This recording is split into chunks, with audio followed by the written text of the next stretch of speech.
Blake Delaney had to move out of the way.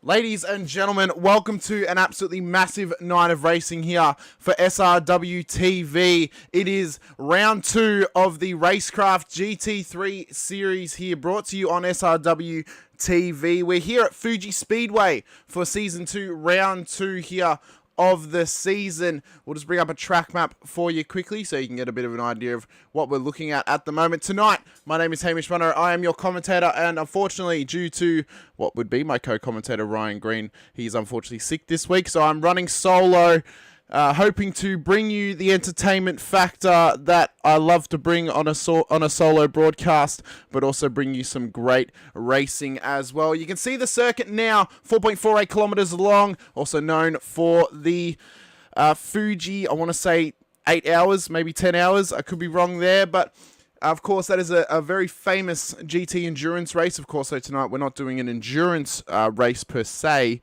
but it will be an interesting one. If you missed last week's broadcast of round 1 out at Sebring, wow, what a race. Filled with so many moments, fantastic racing, and all in all, a fantastic broadcast in itself. We're just catching right now the end of free practice. We've got around about 5 minutes left, so if you are out there and you are watching the broadcast and you want to have a bit of a chat, please hop into the live chat on the feed. I will try and answer any questions, any comments that come in.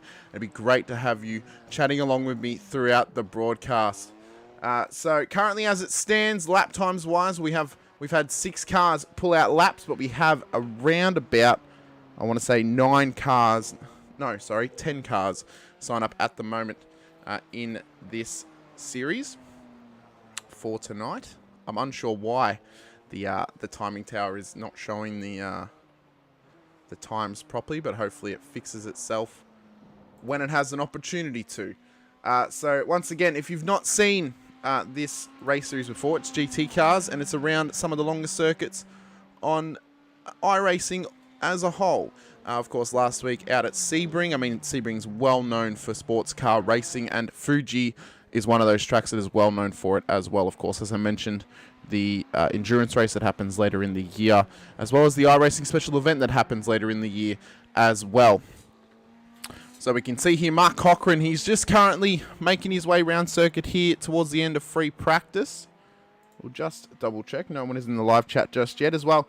If you enjoy tonight's racing, and if you enjoy seeing some of these broadcasts come to action, then please, if you haven't already, hit the subscribe button, hit the bell so you're notified every time SRW TV goes live with a broadcast week in, week out. We go live 5 nights a week with racing. Tuesday night AMs, Wednesday night we have the TCRs and Formula 3s brought to you by Toyo Sim, and then Camus bring us the GR86s on a Thursday. Friday nights, Racecraft bring us the GT3s, and then Sunday it is the Supercars Pro-Am.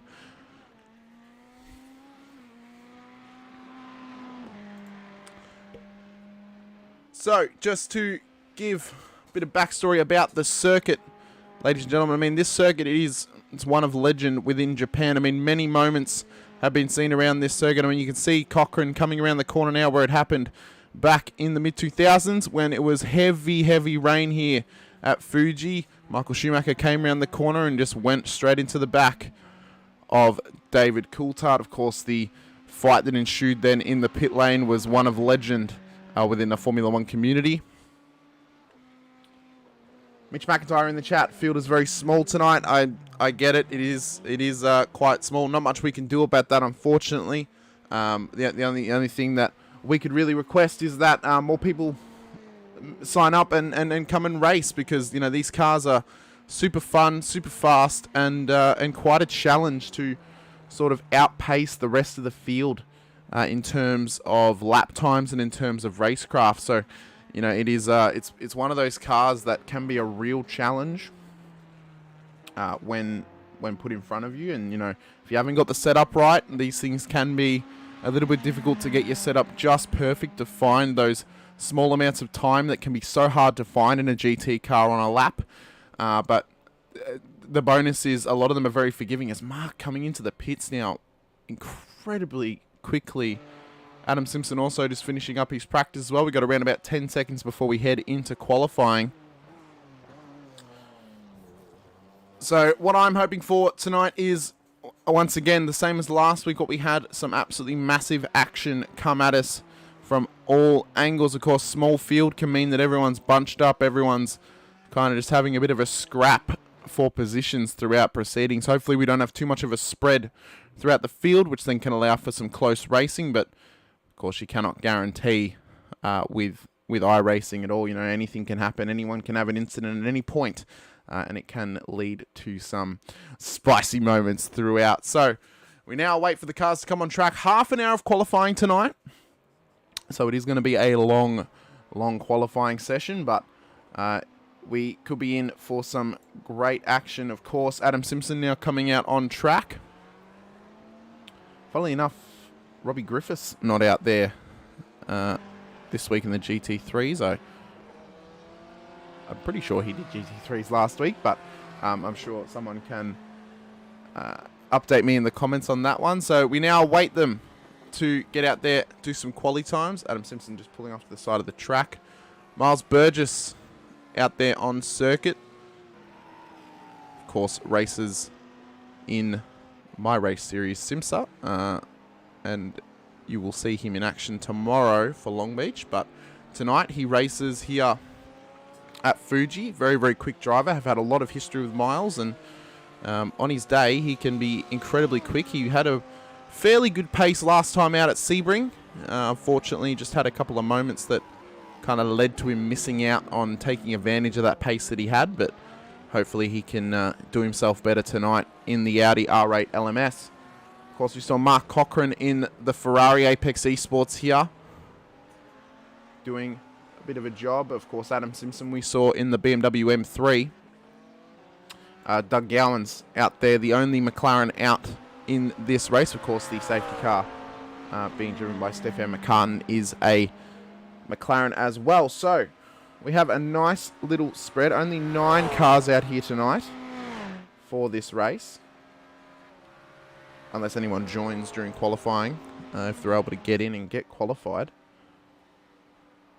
Greg Barber as well out there in the BMW. He is known for normally doing race control for us, but of course is racing these GT3s here tonight. Andrew Cowan, my Wednesday night commentator cohort and partner out there in the Fez, had a nice little chat to him before this race. He was telling me about how he can sometimes find it difficult to drive these GT cars coming from a supercars background, and I guess the one thing I could say to better your driving in a GT car, if you're used to driving a supercar, is try and recognize how you drive a supercar and don't try and drive the GT car like a supercar. These are very different beasts in terms of how they handle, how they take corners, and how they brake. They take gears slightly differently as well, so you kind of need to do a fair few laps in these cars and try and block out of your mind how you drive a supercar, because these are very different beasts. As Blake Delaney's actually gone all purples so far. We'll see what he does as he comes on to his new fast lap. So you can see what he can do here for Fishy Motorsports. Getting caught up with a little bit of traffic coming out of the pits there. We now have also Callan Hodgkinson on track for CXR, Crisscross Racing. Troy Maguire's out there as well in a Porsche for Fishy Motorsports. Of course, Troy having an incredible race last time out at Sebring. Have to see if he can back it up this time around here at Fuji.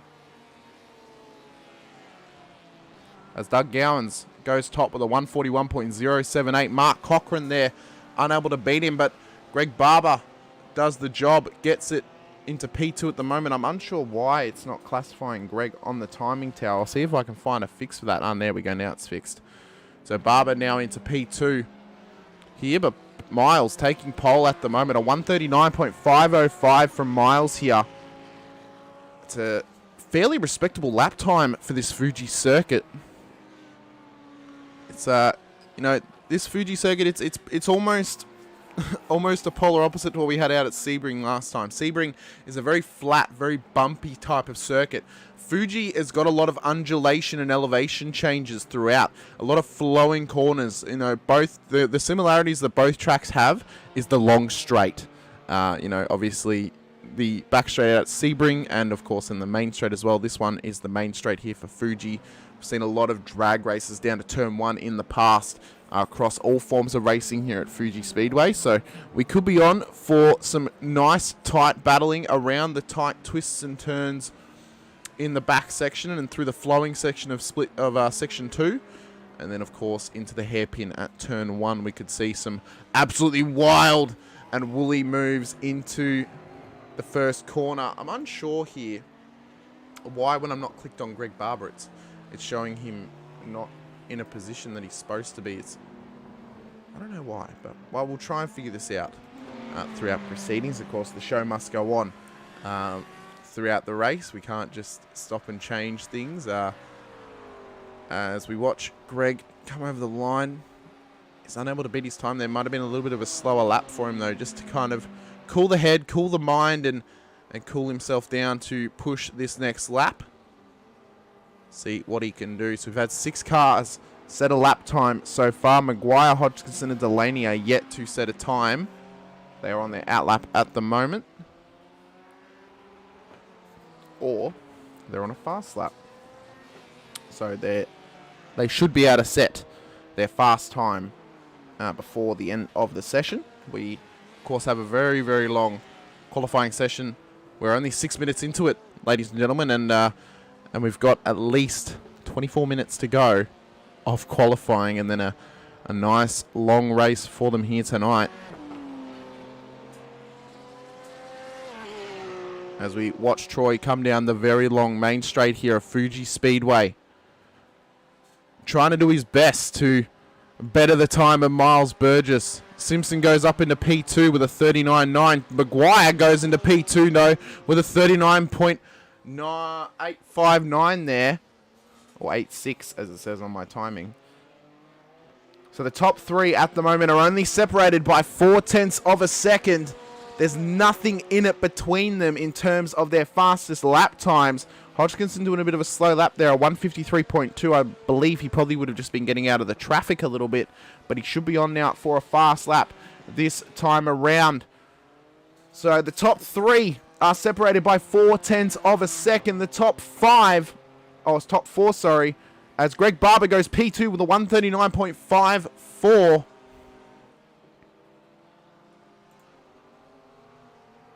As he makes his way round.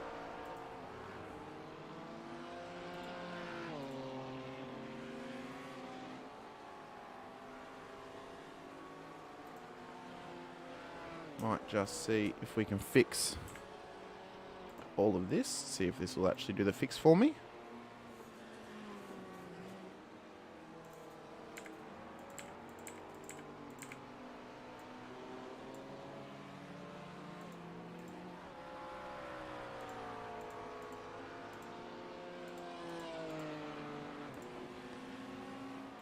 So as we continue to follow Greg around on his lap, we'll see if he can better the time. Currently, Miles Burgess still on top of the timing tower here with that 139.505.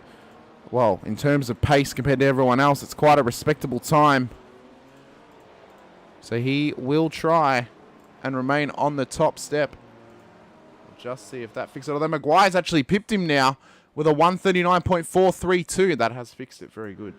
So Miles will be pushing hard now. Only 0.07 of a second now separate the top 2 in the timing tower. So Miles will be pushing hard here to really just try and keep his lap as clean as possible to put down the pace that he needs to get back up onto pole. He's coming back down the straight now, although he comes into the pit, so might be coming in for a bit of fuel, maybe some new tyres in that Audi R8 LMS car. We spoke last week about the spread of cars in the field. This week, we've still got no Lambos, still no Mercs, but the spread is looking a little bit closer together. 3 BMWs out there, 2 Ferraris, 1 McLaren, 2 Audis, and 1 Porsche. So the spread is a little bit closer together. Steven saying long weekend with Anzac Day Tuesday, probably a few away. I would tend to agree with you on that one there. Steven, I'm not sure that you might be able to update me on this, but I think school holidays might be finishing this weekend. And kids will be going back to school next week, unless they've already gone back to school. I'm unsure. I don't have any children, ladies and gentlemen, who... Number one, no children who go to school, but no children at all. And I haven't been in school for 7 years. So just kind of... I put that out of the back of my mind when school holidays are. So, you know, maybe you guys have the answer. If it's still school holidays this weekend and then next week they go back to school, maybe that's another reason why, you know, people go away on holiday for the long weekend. So that might have a bit of an impact. But, of course, we want to be able to have really, really good racing, really high-quality racing throughout the whole season. And with that, we want to be able to have a nice big field. So if you like the action tonight and you think, hey, I'd like to give this a go, please try and get in contact with SRW. See if you can sign up for the series and get involved. I think, you know, out there, I think this could possibly be one of the better GT3 series in all of iRacing. You know, a nice close field, close racing between all parties on track.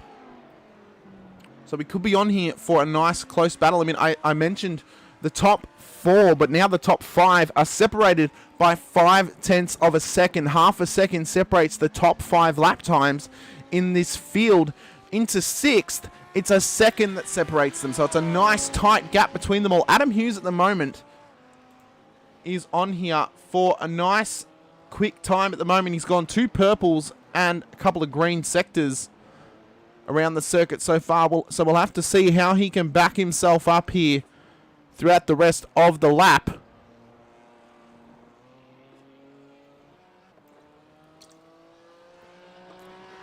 Reese Goey in the chat. Hope Cowie goes well tonight. I hope he does too, as my co-commentator for a Wednesday night. If you weren't here, I mentioned earlier, I had a nice little chat to him before the race about the differences between a GT car and a supercar. As Hughesy there goes P2, only 6/600ths of a second separates him from Troy Maguire's P1 time. So a nice close lap time now. The tyres are getting warm. You know, the cars, they're losing a bit of fuel in them. These guys are getting more and more comfortable with the car and track combination of the GTs and this Fuji Speedway circuit. And they're starting to pump out consistent lap times throughout the field. But just quickly, back to what I was saying with Cowie. You know, we were talking about the differences between a GT and a supercar. Obviously, he comes from a supercar background, and he's saying, you know, he finds it difficult sometimes to get, like, the Beamers and the Mercs turned in because they're so heavy in the front end. And then, you know, he's saying, well, he actually likes the Fez, but, you know, but then he's saying, well, you know, some people say it's hard to get the mid-engine cars turned in for the corner, and you can lose the rear end very easily. So, you know, one thing for anyone out there who has a supercars background who may actually struggle a little bit with the GT car is you need to figure out... So you drive a supercar differently to how you drive a GT car. To drive a GT car fast, you cannot try and drive it like a supercar because it will actually lead to you making mistakes or lead to you going a bit slower. I remember leading into the Bathurst 12 hour at the start of the year, I was practicing. I had a father-son combination with my dad. And he drives the supercar week in, week out. He drives in vets. And so, we're having conversations about how he can find a lap time. And I was saying, well, are you driving the car like a GT or are you driving it like a supercar? And he's like, oh, I don't know. I'm like, where are you braking? Where are you changing gears? And I watched his lap and I compared it to a supercar's lap that he'd done. And he was almost changing gears and braking in the exact same zones. I'm like, well, you're driving it like a supercar. You need to learn how to drive it like a GT car because they act very differently. Even though they look kind of similar, GT cars have got a lot more downforce. They have a lot more forgiveness for going through corners faster. So, you know, these are sort of the things that people need to weigh up when, you know, coming in and making these sort of changes to your driving style. Cowie, speaking of him, said I did do an hour's practice last night. Well, Cowie, I mean, if you've heard what I just said, you know, try and figure out how you drive a supercar and then change your driving style for the GT because these cars, you can drive them like a supercar, but you're not going to find time if you're driving it like a supercar. You know, you need to try and drive it like a GT car, and that's where you're going to find pace. I know it sounds very cliche to say, oh, just drive it like a GT car. Obviously, it is a GT car, but, you know, you figure out what the driving styles are of each one, and you find out how you need to drive them. I went through when changing from a supercar to a GT car a couple of years ago. I went through and watched people driving GTs and how they drive them, and I kind of picked apart the differences of how you're supposed to approach a lap in these cars. And there's a bit of difference there in between them and in between the driving styles. So, you know, it's kind of figuring it out in your own mind a little bit, picking apart the things that you do differently or the things that other people do differently when driving these cars. So we're on board now with Callan Hodgkinson here for CXR Crisscross Racing, number 28 BMW M3. Just making his way around the circuit at the moment. Trying to better his time. His best time so far is a 141.2, so he's not too far off Doug Gowan's time, but still has a bit of pace to find up towards the front of the field.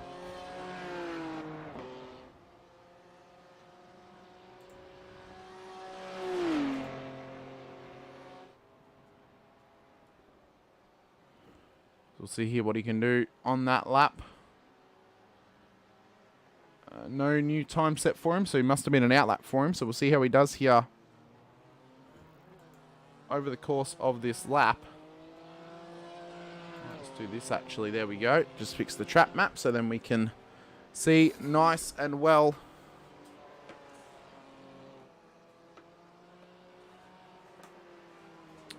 So we'll see what Callan can do over the course of this lap. Might just go on board with him here.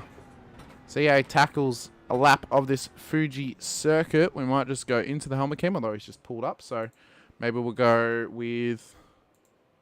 Need to better find someone who's actually on track here at the moment. Miles Burgess is out there.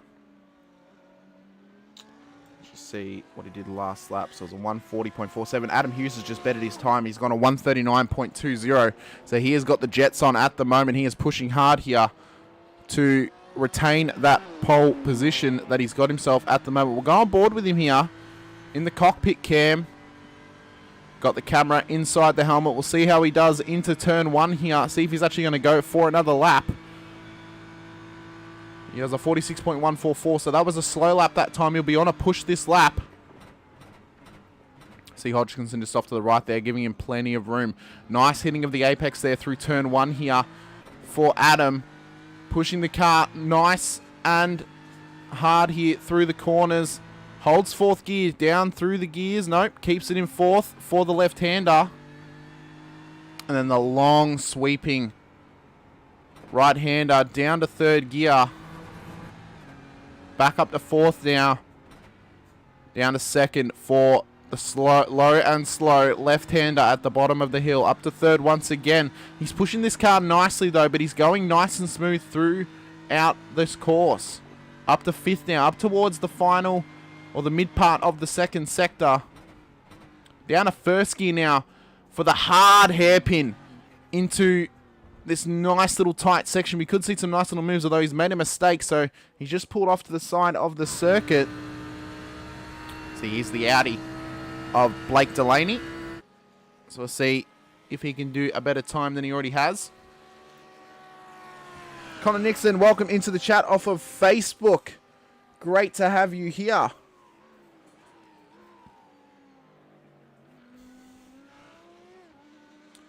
As Blake now trying to find, he needs to find 5 tenths or 5.5 tenths over the course of this lap to try and challenge for that pole position, that 139.2 time that Adam Hughes has done.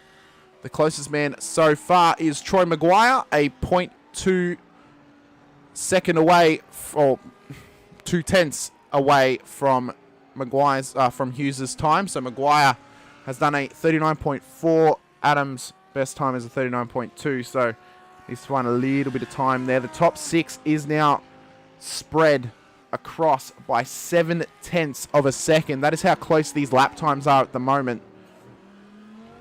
The top 6 so far in the tower are all in the 39s. And then it's Andrew Cowan in P7 with a 40.5. Doug Gowans with a 40.8. And then Hodgkinson and Cochrane both have done a 41.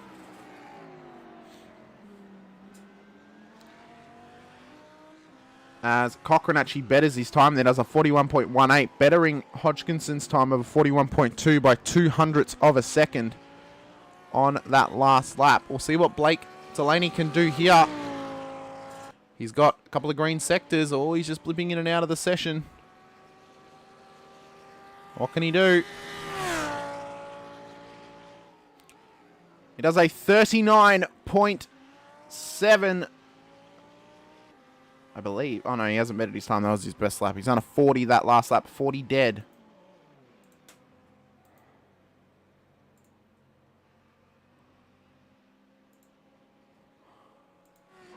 So now go on board with Miles once again. Currently P3 with a 139.51. He's not quite able to get close enough to his previous time. The last lap he did was a 140.47, so he's off his pace a little bit here off the fastest time. Maybe the track is just starting to heat up a little bit here. Maybe those tyres are getting a little bit too worn. I know one thing that I used to do when racing in GT cars in another league that I used to race in was you would get a bit of heat in your tyres, because it does take a couple of laps to get the tyres warmed up to optimal temperature. And then you come in, you put a little bit of fuel in, because we had limited fuel, so you could only do a couple of laps at a time. Maybe about 5 laps, I think we had limited fuel amount. So you do a couple of laps, get your tyres warmed up a little bit, come in, put a little bit more fuel in the car, and then go out for a lap. Of course, these guys, they've got a bit more fuel leniency in their cars, so they can, in fact, just, drop the fuel down to a low level, do a couple of laps, get the tyres warmed up, come in, put a bit of fuel in, and then go for some attacking runs. But we'll see what Miles can do. He's not going to better his time here, I don't believe. He's done 2 orange sectors.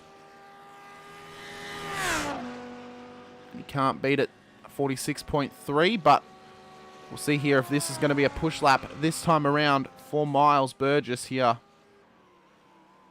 in the Audi.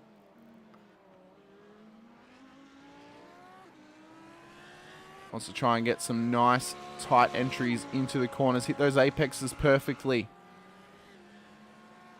Nice little bit of branding there for Audi, with the R8 coming through the Audi signed section of this Fuji circuit.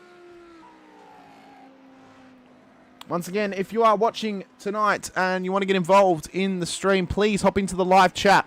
If you want to ask a question, make a comment, anything like that, please put it in there and I will try and respond. And if it's a question, I'll try and give you a good answer, or at least my answer to the question. But if it's just a comment, or you want to try and put your support out there for someone, then put it in there. We'll give you a shout out on the broadcast and get you involved. One of my favourite things about broadcasting is getting the live chat involved when it is a live broadcast. Getting them nice and fired up in the chat, have a good conversation throughout proceedings, because it's a conversation about a race or about a qualifying session. It's a conversation about how people are going throughout the race. So please be sure to get on there and give us some love. Give your favourite drivers some love in the field as well, or even your favourite teams if you just represent one of the teams that are in here. But we'll see here what Miles can do. He's P3 at the moment. We'll see if he can better the time. He hasn't really done any better sectors than what he's done previously. I don't think he's going to be able to beat his previous time here. Although he does. He does get a better final sector of the circuit, but he loses out to his previous fastest time, and this is what can happen here in these GT cars. So his fastest time at the moment is a 39.51. That last lap was a 39.52. He was ever so close to matching his previous fastest time, and he just misses out.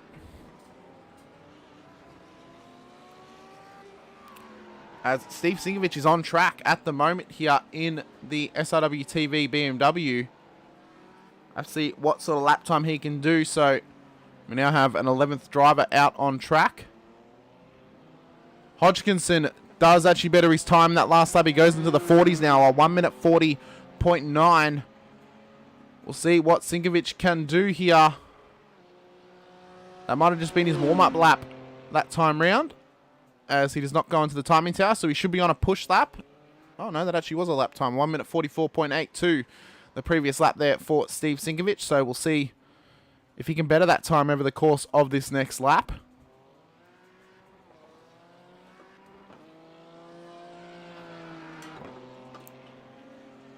We've got about 6 minutes to go in this qualifying session. So these guys will be getting that little bit of fuel in the car, ready for a final push towards the end. Getting ready for a final push as well towards, well, where they could end up on this grid. I mean, a lot of drivers will probably want to be bettering their times. Not all of them have actually been able to get up to the point where they can match their own times that they've already done. The top 3 at the moment spread by only 0.3 of a second, so there is quite a close spread in lap time at the moment. Husey currently in P1, Maguire in P2, Miles Burgess in P3. It's a BMW, Porsche, and Audi top 3 at the moment. I remember talking last week with Preach about, what some of the better manufacturers of GT cars in this field, and we mentioned as Steve Spinovich makes a return once again, so I'll quickly jump off him. We'll go with Adam Hughes.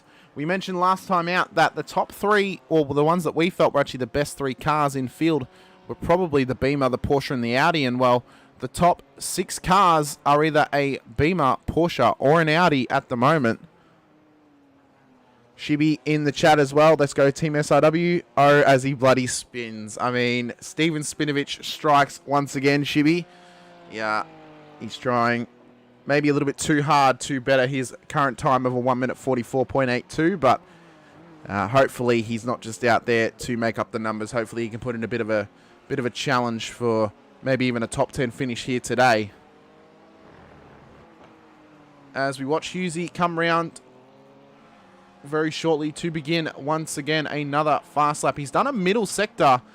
He's actually bettered his previous middle sector, and he could have actually matched his best first sector. Of course, the orange just means he hasn't bettered the sector, so he could have matched it. It doesn't necessarily mean that it was actually slower, but he's now going to come down the final portion of this circuit, the main straight, to end this lap and start another one. He's actually bettered his final sector that time. He's done a 39.214. He is 1/100th of a second off his best time. So a 1:39.21. His best time is a 1:39.20. So yeah, he betters, well, not betters, but he gets fairly close to his previous time. That's the time to beat. You can see it on the qualifying graphic at the bottom is a 1:39.21. I just mentioned it. Oh, as he does a massive spin into the long right-hander. So he'll have to reset now, come around for another lap as we go on with Miles Burgess. You can see there is Stephen having a bit of a moment once again. So Miles now hoping to better his time. He almost matched it last time around. Blake Delaney, though, we might go on board with him. He's done a session best middle sector in that Fishy Motorsports Audi R8 LMS car. So he makes his way around the final corner, and we will see what Blake Delaney can do here over the course of the end of this lap. The time is ticking down. There's only 2.5 minutes to go in this qualifying session. These drivers, they've got to push hard here if they want to be able to better their times.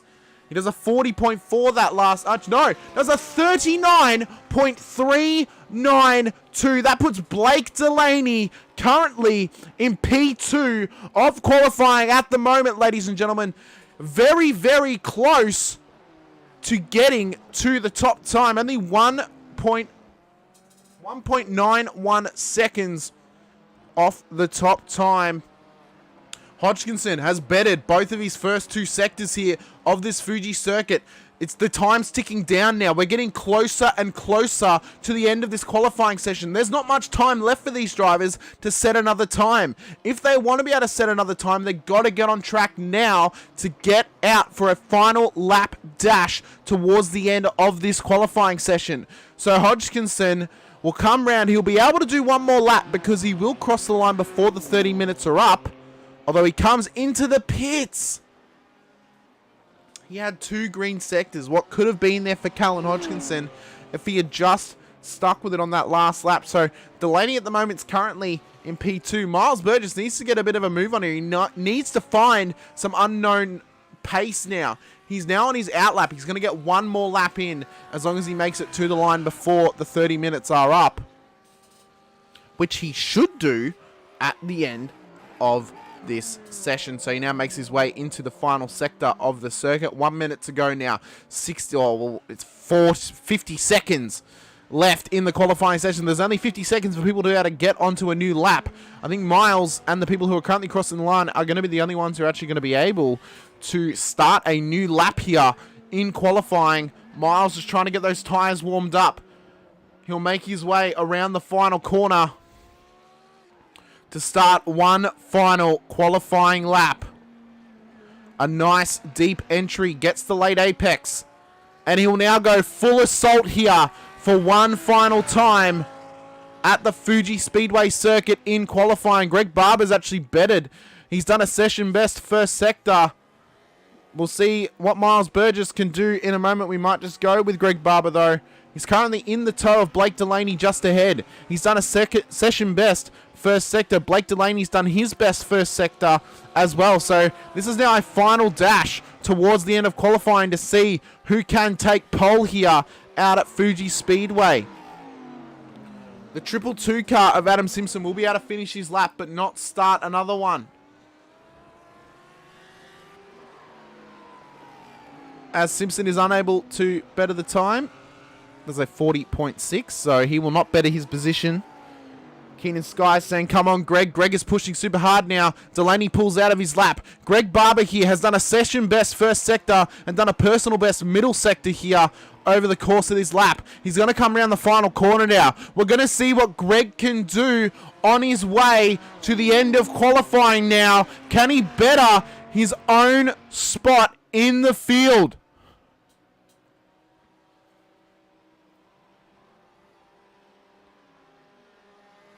What's he done? He's done a 39.39. He has bettered out Blake Delaney's lap time there and puts him in P2 at the moment. Miles Burgess on track. Going to come around the final corner now. He hasn't been able to better his sector times, so I doubt he's actually going to be able to better his lap time as a whole unless this last sector is an absolute flyer.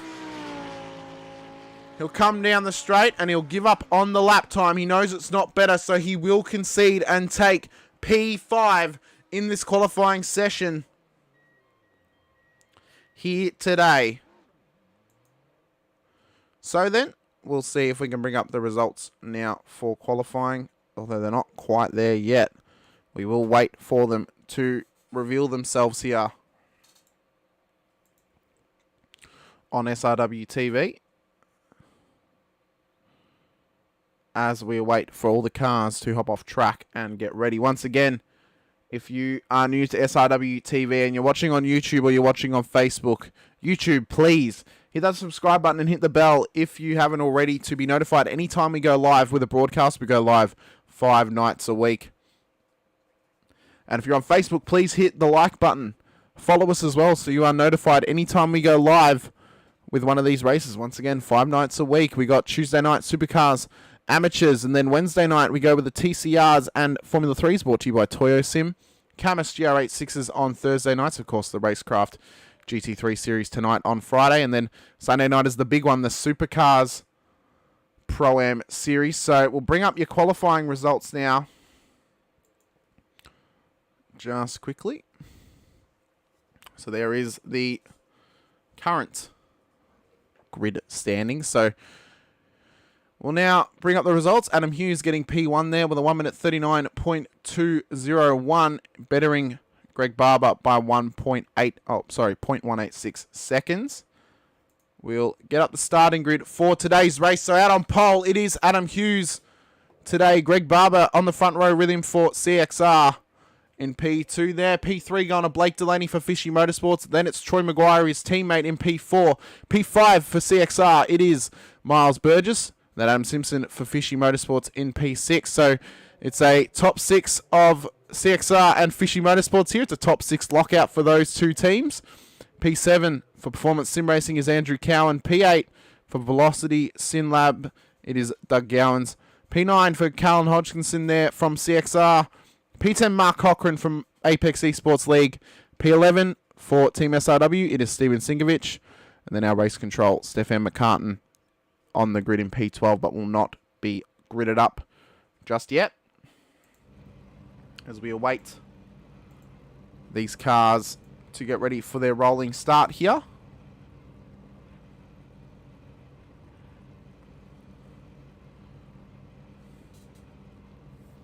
You see there the CXR front row lockout.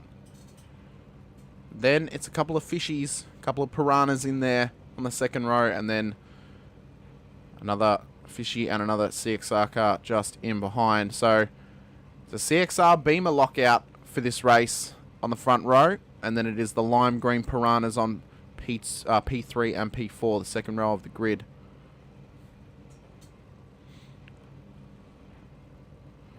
And actually, I believe, I could be wrong, but I believe those CXR cars actually have the Simpson number boxes on them, if I'm not mistaken. So nice little number box promotion there for those cars. So they will now twist their way through these twists and turns. We will await the green lights to go. The safety car will pull away from these cars. Nice little warming of the tyres here from P1 and Adam Hughes. Of course, Adam and Greg do a bit of race control for us. But they're out on track here tonight for some incredible racing.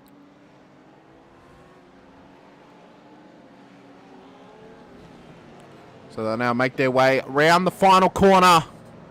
And we are going to be on for an incredible night of racing here at Fuji Speedway. We wait for the lights to say they've gone green, and for Adam Hughes to make the jump on the rest of the field.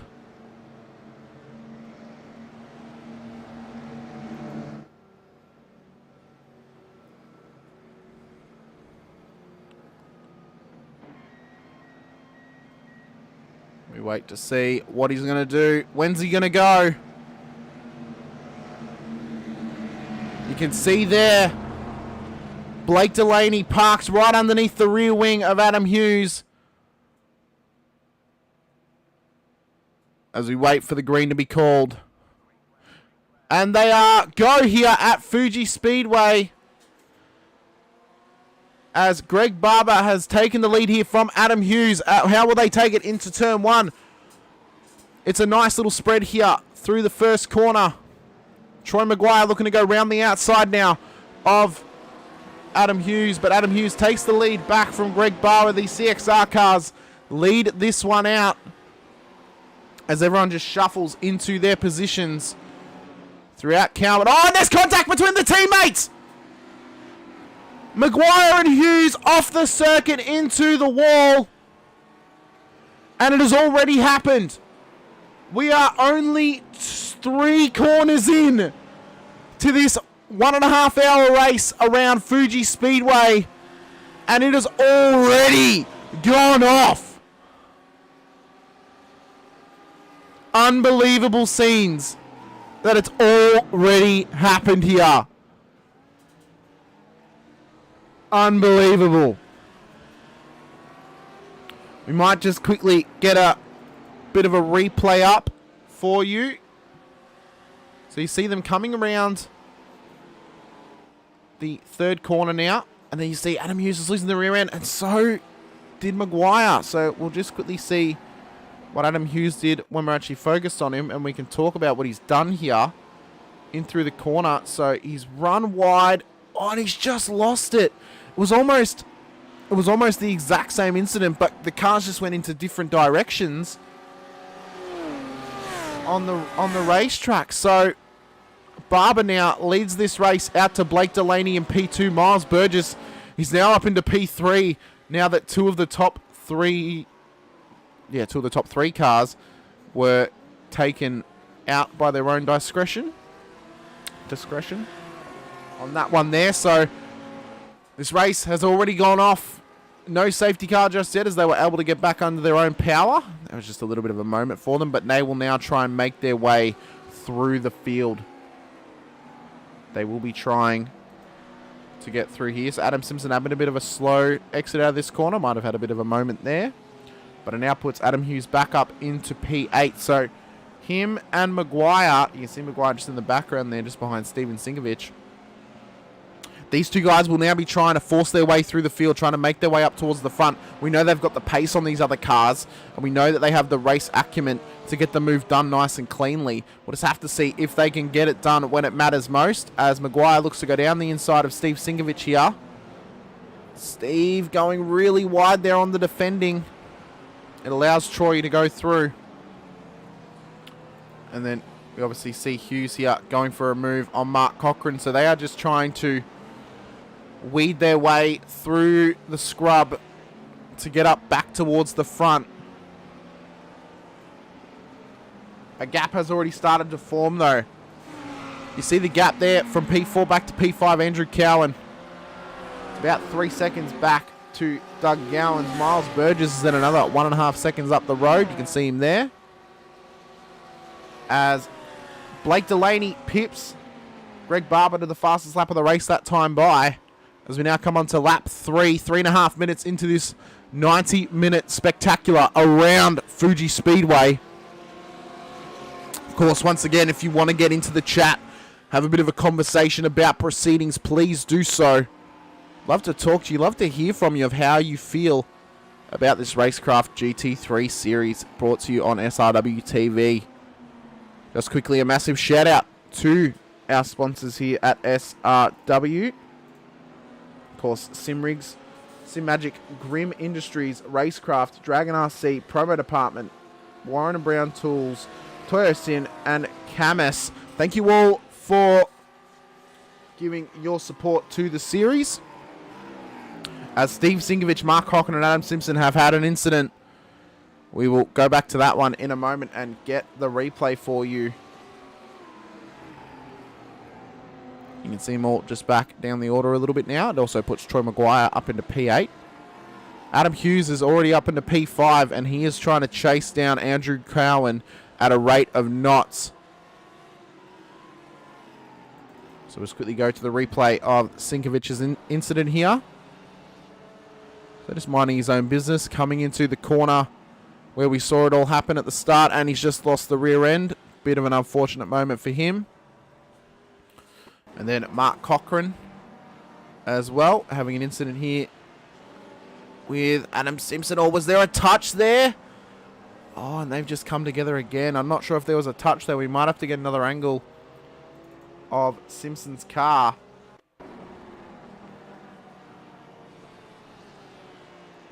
I'll just quickly go. See there was a bit of a touch. Very quickly just go into the gearbox cam on Mark's car. We'll see if there's contact. Oh, and there was. That was definitely contact there from Simpson. So he might be, if he hasn't already redressed the position, he might be getting a talking to from the stewards later in this race. But we now go back up to the leaders. Greg Barber, Blake Delaney, Miles Burgess is the top three at the moment in this race, ladies and gentlemen, as they make their way through the tight twists and turns at the end of Sector 2. So after 4 and almost 5 laps of this race, current standings read out as Greg Barber P1, Blake Delaney, Miles Burgess, Andrew Cowan, Adam Hughes, Doug Gowans, Callan Hodgkinson, Troy Maguire, Mark Cochran, and then Adam Simpson makes up the 10, and then Steve Sinkovic just missing out at the moment. Currently still in P11, but anything can happen in this race. We already saw it happen on the first lap down at turn 3, of those drivers making the mistake, going out wide, hitting the curvature, just forcing them off track. I mean, it was a real shame to the start of their race, but they're almost back in it at this point. Maguire's only 12 seconds down on the leader. Hughes is currently 6 and a bit seconds back from the leader, and these guys have got some great pace. We saw the pace they had in the qualifying session. They were all lapping around about the same time, although Hughes doing that 39.2 dead, out lapping Barber by 1.8 seconds in the qualifying session. But they will be trying ever so hard to mitigate the mistakes that happen. We see here's Andrew Cowan, Performance Sim Racing. You can see Husey is just behind him now, looking to put the pressure on him and get the move done to get back up into P4. He's already back into the top 5 of this race, but he will be pushing ever so hard to get back up onto the podium, where he would feel he belongs after having such great pace in qualifying.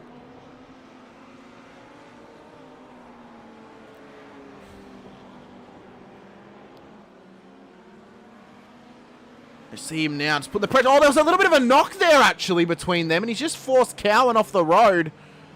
He needs to be careful here that this does not impede and give himself a penalty. He was lucky that he didn't actually go past Cowan there, but he has lost his space to Gowans. And this has put Doug Gowans back in the hunt with Cowan now.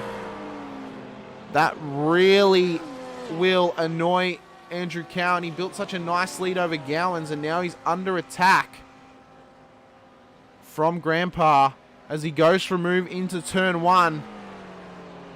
Can he get it done here with the Dragon's Breath, or the Dragon Fire-breathing McLaren? You see the flames coming out of the back of it there. We mentioned last week about what GT cars iRacing could bring in, and we mentioned even if they bring in the McLaren, just make it spit flames, because it would be such a, I don't want to say disheartening, but such a letdown for the community if they bring in a new McLaren and it doesn't spit flames. That's one of the best things about this McLaren car. You see it there, having a bit of a fire sneeze come out of the rear end.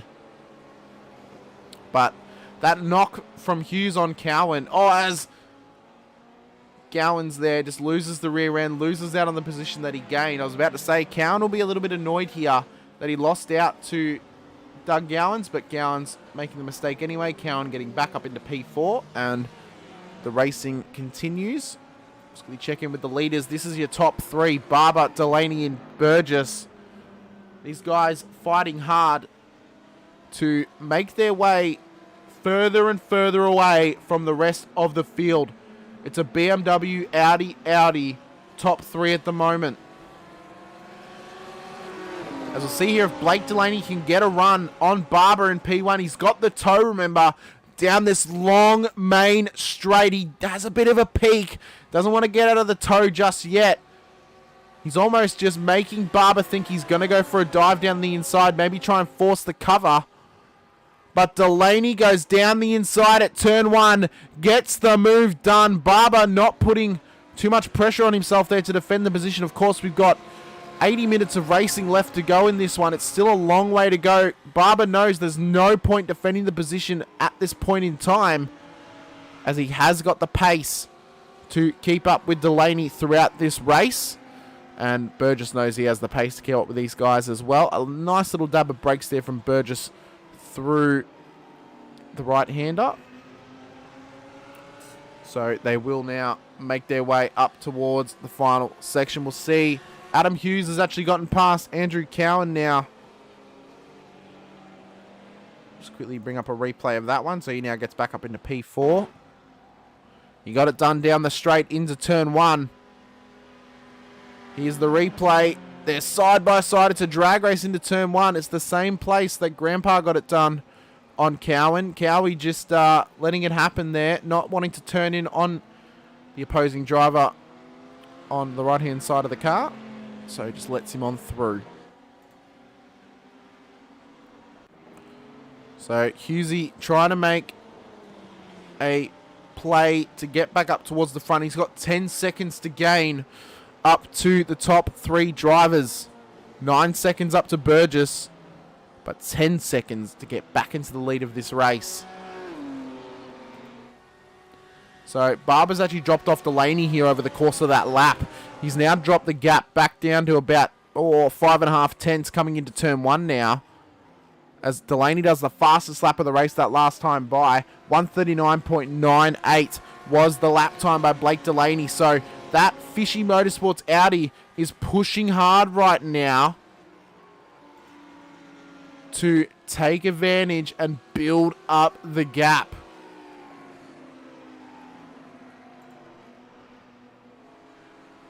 As we'll just bring up a little bit of a sponsorship video here from the series sponsor Racecraft, just in the bottom corner there. So Delaney is he's pushing hard right now to build up that gap.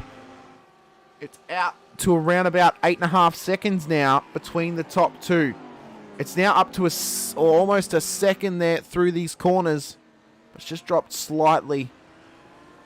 Remember, ladies and gentlemen, if you want to get involved in the stream, please hop into the live chat. We'd love to hear from you. Love to hear your opinions on the racing, opinions on the incidents, who you might be supporting in this one, or if you're new here, if you're trying to figure out someone to support, then we'd love to hear from you in that live chat. I have access to both the Facebook and the YouTube live chat as well. Be sure if you haven't already to like and subscribe. Turn the bell on the YouTube channel so you're notified anytime we go live with some awesome racing action. As Burgess, you can see him now putting the pressure on Barber, his teammate from CXR. These guys will likely work together here to make their way up towards Blake Delaney in P1. As Mark Cochran and Callan Hodgkin have had a moment. Jacko's in the chat saying, heard these cars are made for this track. That's an old inside joke between friends there. I haven't driven this track in a GT car, so I can't tell you if they're made for it, Jacko's. As, Cochran just loses the rear end there. And we'll see what happened to Hodgkinson from CXR. So he makes his way round. Is this the same corner? It was, but a bit further back. So he just catches the curvature. Forces the back end around. Unfortunate for him. But we now go back up to the live feed of the top three. Delaney, Barber and Burgess. Delaney's now got the gap out to a second. Back to Barber now. So Barber, I mean, I know he doesn't probably want to race too hard at the start of this race. He doesn't want to really break down those tyres. I mean, of course, it's an hour and a half race. Really only need to change tyres once if you're pitting at around that hour mark towards the end of a regular stint in these GT cars. Of course, you can't double stint these tyres anymore, so we should see a tyre change happen at some point. As these guys will fight harder, tooth and nail, to keep up with the Fishy Motorsports car of Blake Delaney now in P1. So Burgess doesn't want Barber to leave him behind because he wants him to keep dragging him forward so they can put the pressure on him. But Barber, of course, doesn't want to be left behind by Blake Delaney because he wants to keep putting the pressure on him for P1 in this race. As Adam Hughes has dropped the gap now to about 8.5 seconds up to Miles Burgess. He's not really gaining anything on the leader of this race, but he is gaining on Burgess because Burgess and Barber are just losing out time now to P1. We also await, though, the telling story on if Hughesy will actually get a penalty for hitting the back of Andrew Cowan. I don't know if he will because he didn't actually go past him and they kind of just sorted it out between themselves. As Troy Maguire is now up into P5. He's gotten the move done on Andrew Cowan. See here this nice little battle that happened between the two of them. You see it was down the straight that he got the move done. Into turn one. It's where Cowie's lost most of his positions in this race. But he stayed with him a little bit here, actually. Wanted to keep the pressure on him. Keep pushing forward. And go for another move, possibly. We'll see here. He apparently got the move done once again. Oh, no. It's just going to show us the same thing. That's all right. So we'll go back with Troy now. P5 at the moment. Of course, him and Hughesy losing out at the start of the race on a lap one incident between the two of them. Well, not between them, but they both did it in sequence together. Just to give you a bit of an update on how they lost out here. Here's the lap one incident that happened between both of them into turn three. So Hughes out of the lead onto the curb. Same with Troy. And just off to the side of the track there. But they now try and, well, just weather the storm, fix their wounds, and continue on in this race, continue pushing up towards the front. They both have great pace. They both do. They both have fantastic pace to get back up towards the front of the field. But it's just about whether they can keep it going. So Burgess now almost 3 seconds away from the leader, or it is about 3 seconds away from the leader now. So the gap is starting to form here between these guys. A little puff of smoke there from Blake Delaney on exit of corner, but still looks nice and tidy throughout as he comes around towards the final corner of this circuit. Big, long left-hander, and then it's almost deceiving, this final corner. You come around and then it just tightens up on the end of it. It's almost a double apex. Oh, as he gets a little bit loose there on the curb. So now Blake Delaney will push hard to continue to stretch the gap. It's now out to 1.4 seconds between him and Greg Barber in P2. Miles Burgess now in P3 at the moment.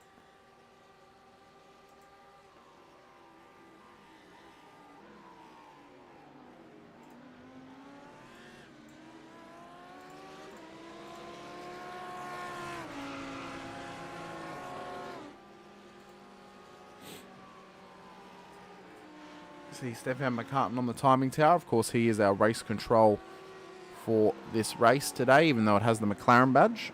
That is the safety car for this race, for anyone who is not aware with the Racecraft GT3s.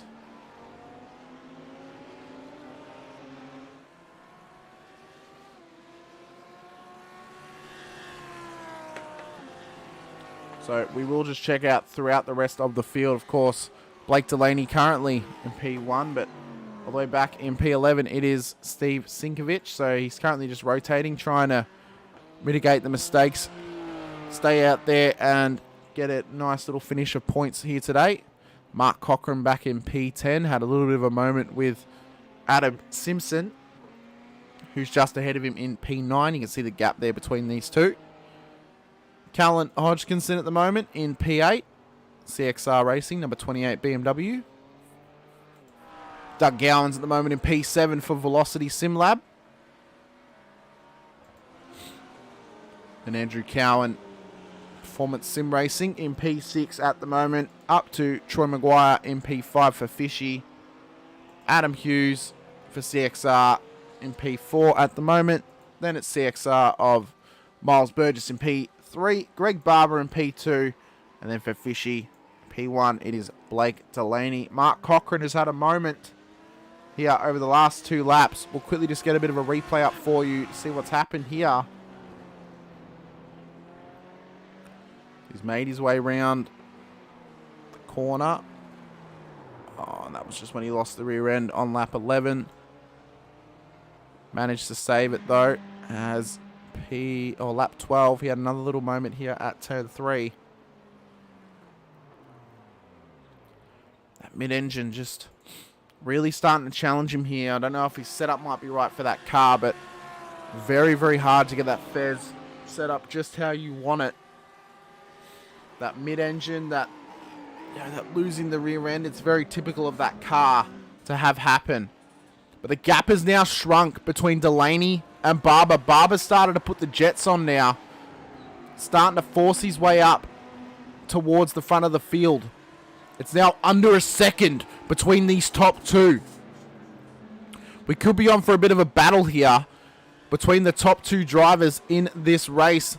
Of course, Burgess there in support of his CXR teammate Greg Barber in P2 at the moment.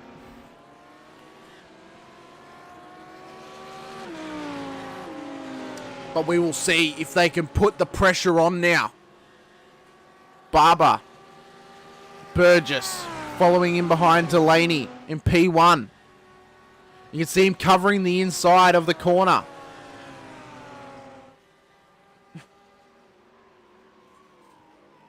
Wants to stop a dive happening at all costs. Wants to cover the incidents happening. He doesn't want to allow them to have an opportunity just to cut down the inside. But you saw them follow the toe. He was in tight, moved out wide to take the corner. They followed him like a train on the tracks. hoping not to get derailed as they continue to put the assault on to P1 at the moment of Blake Delaney in the 08 Fuji Motorsports Audi R8 LMS car.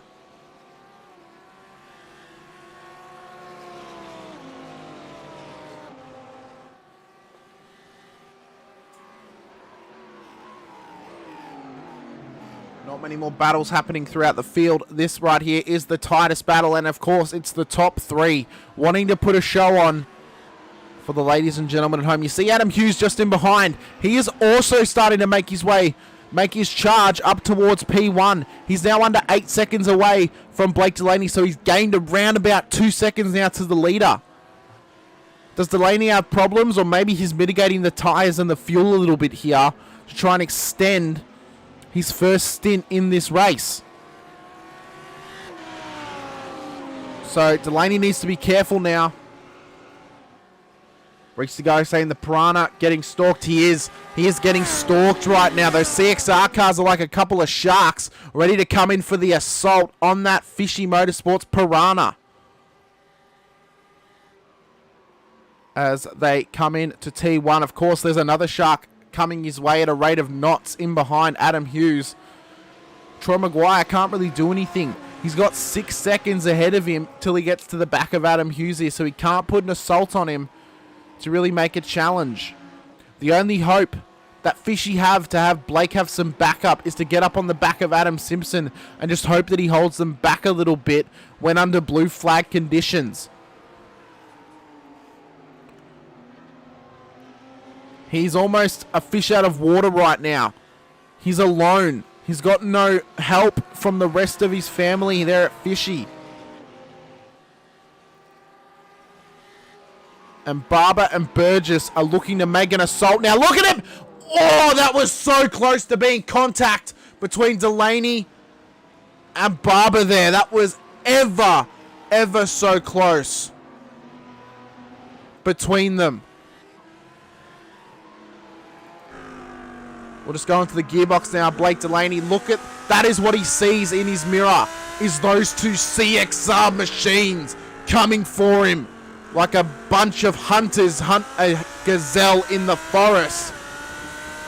They gave him a little bit of room. The space is now gained out a little bit from Barber, just getting ever so close under brakes. Burgess not wanting to get past him because he knows that Barber can put the pressure on Delaney better than he can. As Mark Cochran enters the pit lane. Just quickly see it here. Apex Esports. So he makes his way in, but we'll go back up to the front battle between these three guys. Check out, there's the gap from Barber back to his teammate Burgess. And this is what Greg Barber sees ahead of him. So the gap is now stretched out a little bit here. Delaney survives for now. And it's only just, he only just survived that assault between these two guys. These two guys are now going to want to be putting the pressure on him a little bit. They've got Hughesy coming up behind them now. He's 6.2 seconds up to Greg Barber from Adam Hughes, their teammates. So the three CXR cars in the top four at the moment will want to be working together here to force the issue, to force their way up towards P1. I mean, could it be any better finish for them to get a CXR podium lockout at the end of these proceedings, ladies and gentlemen?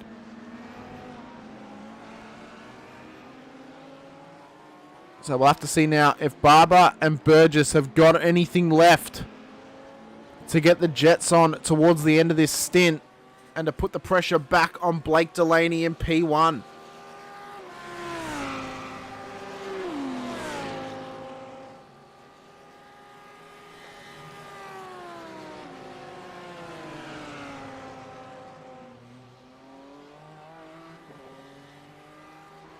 You can see here is the gap from Delaney back to Barber, 1.5 seconds. It's now separated a little bit even more. 1.7 seconds now is the gap from P1 to P2. Mark Cochran has now gone a lap down after going into the pits. It was a very long stop for him, so you have to assume that he took a fair bit of repairs of that car. It was a pit lane travel time of 1:41, a pit stop time of 1 minute and 5 seconds. So he might have either gotten, I don't think he actually got a penalty or anything like that. So I think he might have just had some damage that had to be repaired from the incident that he kept on having.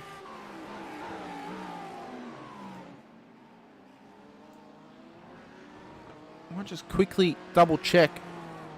I don't think lap 12 he had the incident that actually put him in the wall. I will just quickly double check it though. It was into turn 3.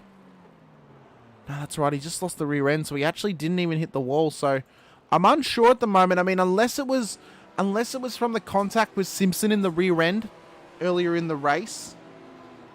I think, but now look at the gap now.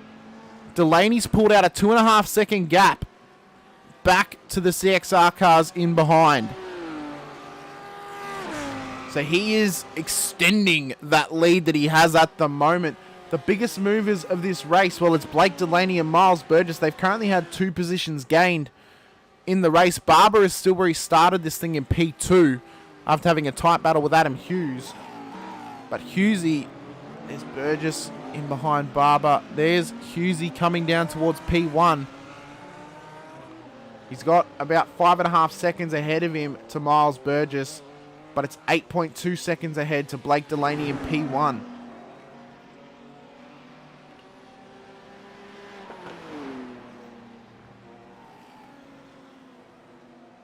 As mentioned though, Delaney is currently having to do the defense on his own. He's got no backup at the moment.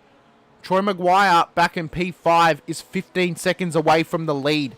He can't do anything to help his teammate at the moment. He's too far away from the lead to really put the pressure on.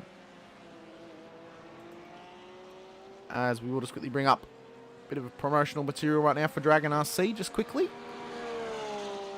For all you lovely folks at home watching this race.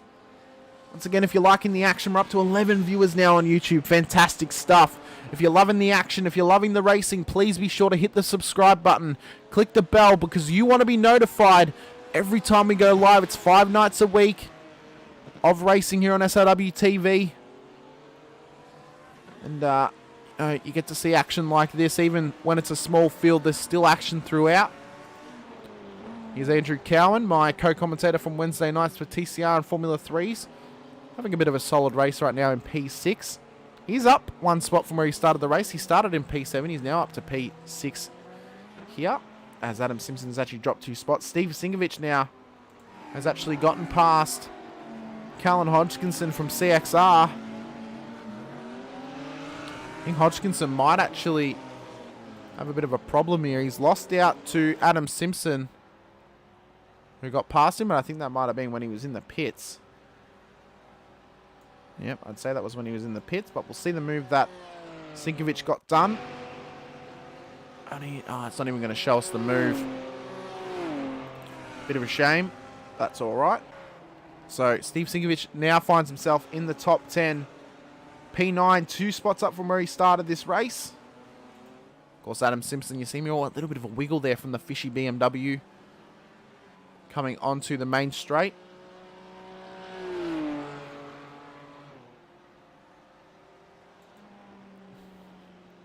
And then Andrew Cowan. Troy Maguire, P5 at the moment. Adam Hughes, you see him there. He's now gotten past Sinkovich, or lapped him. So now P9, P10, P11 have all lost out. Hodgkinson's actually lost a position here to Mark Cochran. Might just double check that to see what's happened here. Because Hodgkinson is losing out spots. I think he might actually be... Is he back in the pits? He's not even in the pits, but he's not actually making up any spots, so I don't know what's actually happened here to Callan. I'm unsure. Hopefully I can get a bit of an update throughout the race. But the gap now has spread. Delaney has found a channel to get into and just pop his car in it, get away. He's now almost 4.5 seconds away from the CXR cars in behind. Burgess has actually gotten past his teammate Greg Barber now. He'll be hoping to put a bit of an assault to close the gap. So maybe they'll work together now to close the gap a little bit. It's 4 seconds to the car ahead. These guys have got to work together to close that gap, mitigate the hurting that is happening at this moment for CXR.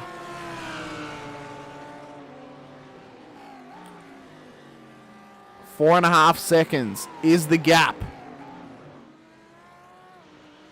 Oh, I see the tightness on that corner on the turn in.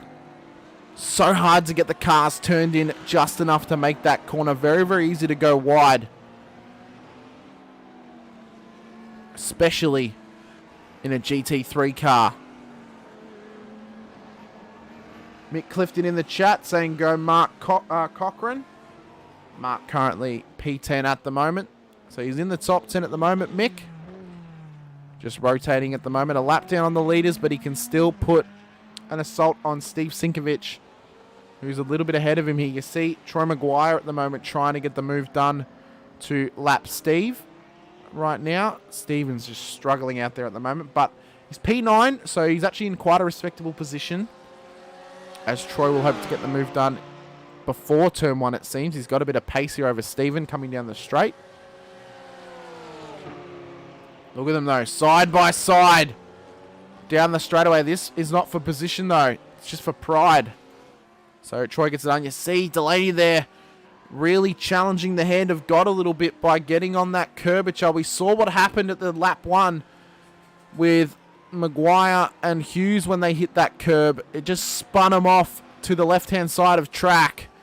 No damage for them apart from their pride, but they're fighting their way back through the field, although Maguire has lost out a heap of time to the leader of this race. 18 seconds is the gap from P5 to P1. Delaney has not led every single lap of this race, though. We cannot have a Grand Slam winner, unfortunately, in this race, as no one has led every single lap. Of course, you can only get the Grand Slam when you lead every lap, get the fastest lap of the race, win the race, and start on pole. So Delaney started on the second row of the grid, took advantage of the incidents that happened with Hughes and Maguire to get into P2, and then put the pressure on Barber, got the move done down the inside at turn 1, as Delaney will now enter pit lane. 35 minutes into this race. Both the CXR cars continue on down the road, as does Hughes. So these guys will be hoping to get a bit of an overcut here on the leader of Delaney. So we'll see Delaney come down the lane now. He will lose some spots, but he's got the pace to back it up. He had a nice gap to second and third as he makes the stop. So the new leader of this race is now Miles Burgess for Crisscross Racing, CXR. But, of course, him and Barber and Hughes and Maguire and Cowan, who are now all ahead of Blake Delaney, need to pit. So Delaney will still be the provisional leader of this race, but we'll have to see what happens throughout the pit stop period. So Burgess and Barber, we'll see if they answer the call, come into the pits fairly shortly, and challenge Delaney for the lead. Delaney's still in the pit lane, so it must actually just be a longer pit stop for these cars. Must just be a long stop. He went up on the jack, so he did take tyres. Didn't need to take tyres, but he did. Although, maybe he, maybe... Oh, as Mark Cochran is off the track there in the scrub. We'll just see if these guys come in the pits. Burgess does not. Neither does Barber. We'll see what happened to Cochran. Oh, you got an iRacing penalty. Wow. You see Cochran there, just spun it round. So Delaney had a penalty. He now will exit the pits. I wonder then, can you guys, so Coleman from Fishy Motorsports saying that Delaney had an iRacing penalty. So did Blako. Can you guys give me some backstory? Why did he actually get the penalty? I mean, I didn't see anything that may have led to it. Like, he hasn't had too many off tracks. And he's actually now a lap down on the leaders of this race. So this spices it up completely. And now puts all 3 of the CXR cars who started in the top 6 onto the podium. So if Coleman or Blake can give me a bit of backstory here. Why did it happen? What led to the penalty? Delaney's back out on track. What was the iRacing penalty for? Wait, it says that he entered on lap 21. And then on 22. What? Did he speed through the pits? And then got a stop go? Was that the problem?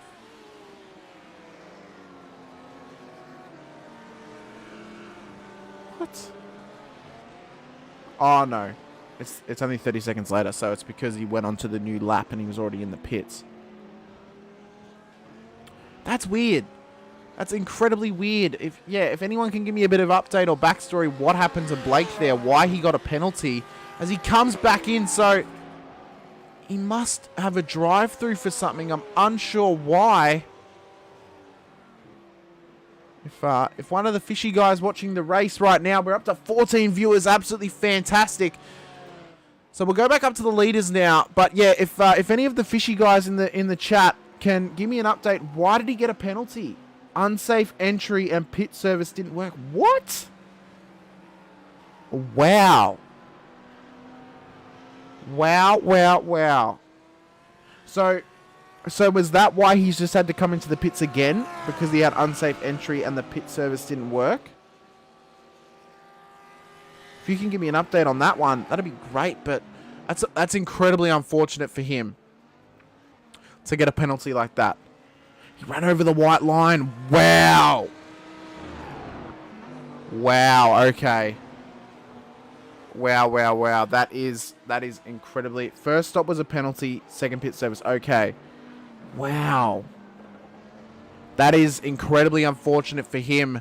I mean, this now puts him... He's back out on track, I believe. Wow. A 1 minute, 15 second stop and hold. That is incredible.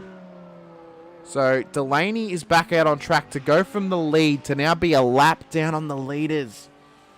That is so unfortunate. I really do feel for him. I do. That is unfortunate. Yeah. Coleman saying in the chat, someone needs to crash. I mean, yeah. I mean, he needs a safety car now to get the wave around to get back into this thing. But that's unfortunate for him. I really feel for him. I feel for Fishy on that one, I got to say. I mean, you know, you don't like to see races decided by penalties like that. You have to accept, though, it does happen because it is racing. But just incredibly unfortunate for him. He had some great pace. I mean, there's half a race to go, pretty much. Almost at the halfway point now, but just unfortunate. Flavio Briatore doesn't work for Fishy, sadly.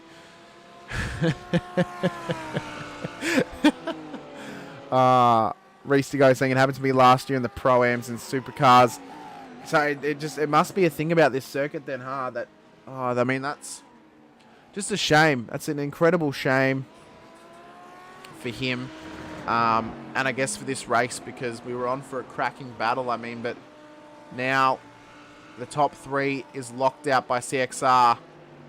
Burgess to Barber to Hughes, and then it's for Fishy, Troy Maguire in P4 at the moment. That blend line is weird. Yeah, I don't understand why you get a penalty for crossing a blend line. Like, you're still on track. I don't know. It's a weird one. I guess it comes down to... I guess it's similar to Long Beach with the blend line at the on the exit of the pits there. I mean, you're not allowed to actually cross the line when you're on track, and you can't cross the line to come onto track. You know, you can't cross the blue line there, but I don't know. That's just... It's an incredible shame. Really puts him out of contention at the moment, barring a safety car. But, of course, anything can happen, especially in the GTs. I mean, we saw it last time out. I mean, even on Wednesday night, we saw the leader of the race with only moments to go crashing out at Sebring in the Formula 3s. If you didn't see that happen, be sure after this race to go and check out TCRs and Formula 3 race that we broadcasted on Wednesday night. It's a cracking one. But yeah, just unfortunate for him. But these things happen. So Burgess now leads the race 1.6 seconds back to his teammate Greg Barber. 3.1 seconds back to his other teammate Adam Hughes. So it's currently a CXR 1, 2, 3 at the moment. And then Troy Maguire in P4 for Fishy Motorsports. I'll tell you what as well, Miles, unfortunately last weekend was when we were supposed to be doing the broadcast for Long Beach for SimSub, but we now have to do it this week as SDK was having problems last Saturday during the race.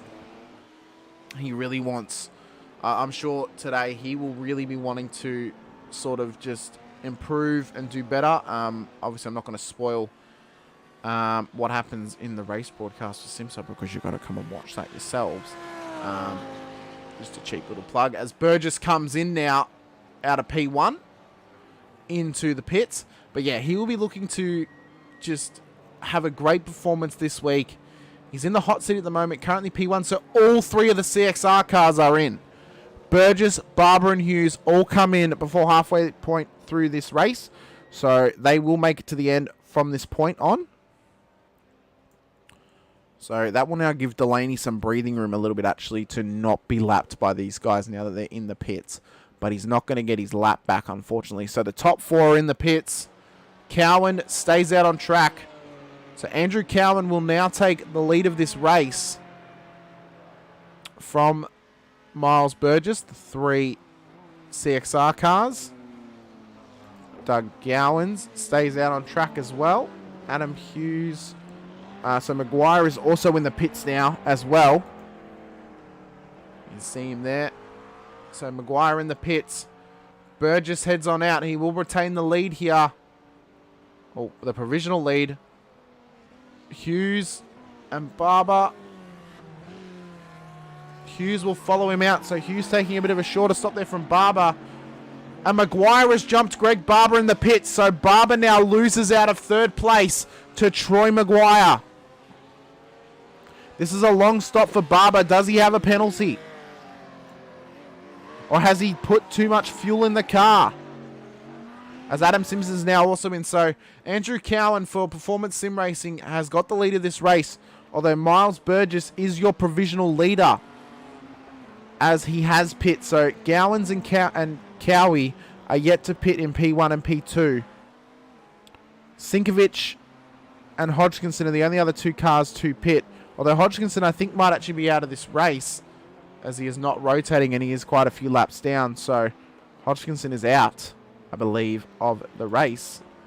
So Cowan leads proceedings. You see him coming up to the back of Steve Sinkovic. Cowan will now come in. Will Gowans follow him? I believe he does. So Cowie and Grandpa into the pits. They will come back in. Feed themselves through. So there is Cowan, comes up towards his box. So now the provisional leader, Miles Burgess, will take back the lead of this race. Adam Hughes is now back up into P2. We mentioned Maguire, he's now into P3. Barber, with an incredibly long stop, is now back in provisional P4, P6 on track. So Burgess will now come past, retain the lead, and Hughes will go back up into P2. So it's now currently a CXR 1-2. Maguire is somewhat back in the hunt, as he is in provisional P3, now retains P3. He's 13 seconds behind these guys, so Barber's really lost out here in the pits. I wonder if he might have had a penalty as well to be in the pits for so long. He was in the pits for 1 minute 44 seconds, so I'm actually going to say he probably had a 40-second stop go.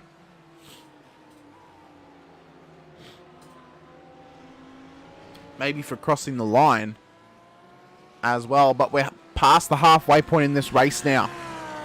We've got 43 minutes to go, or yeah, 43 minutes to go of this race. We etch closer and closer towards the end. The pit stops are pretty much over and done with. Well, they are over and done with for the majority of the field. Sinkovic is the only one who needs to pit now. But the pit stops are now done and dusted, and we are on for a straight rocket home, barring no safety cars. So, Burgess leads Hughes, leads Maguire. That's the top three. Cowan in P4.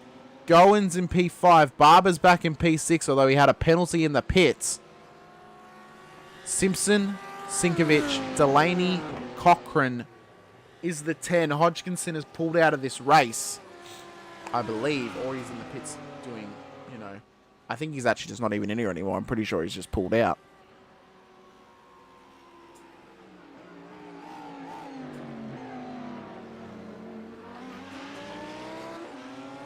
So it's a CXR 1-2. We'll have to see here if these guys battle it out or if Hughes will just concede and allow Burgess to lead them through to the end and take the win.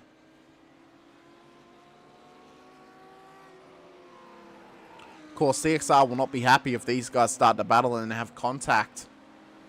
Might be a bit of a multi 9-3-9-5 maybe at the moment. You know, Burgess just has the favoritism here to take the race when he's been ahead longer than Hughes has, and I guess they're kind of just trying to mitigate not battling and allowing Maguire to close that 40 or 13 and a half second gap almost up to them, because these guys are in control right now.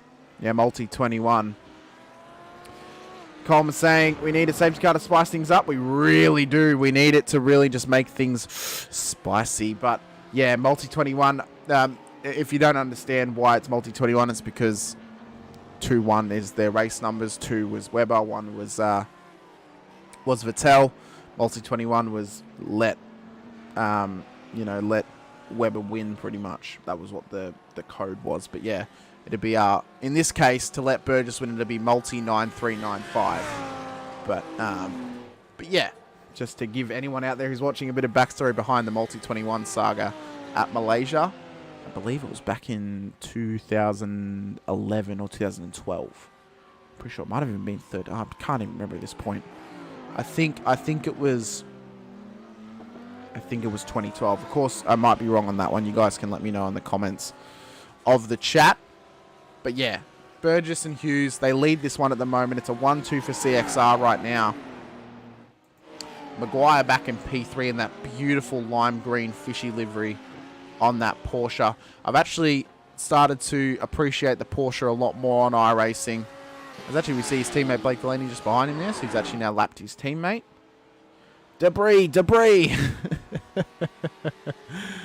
But yeah, I've actually got a bit more of an appreciation for that Porsche now on iRacing. I didn't really like it back before the previous patch. Not this last patch, but the patch before it, which actually made it a lot more comfortable for me to drive. But yeah, it's actually quite a nice car on iRacing now.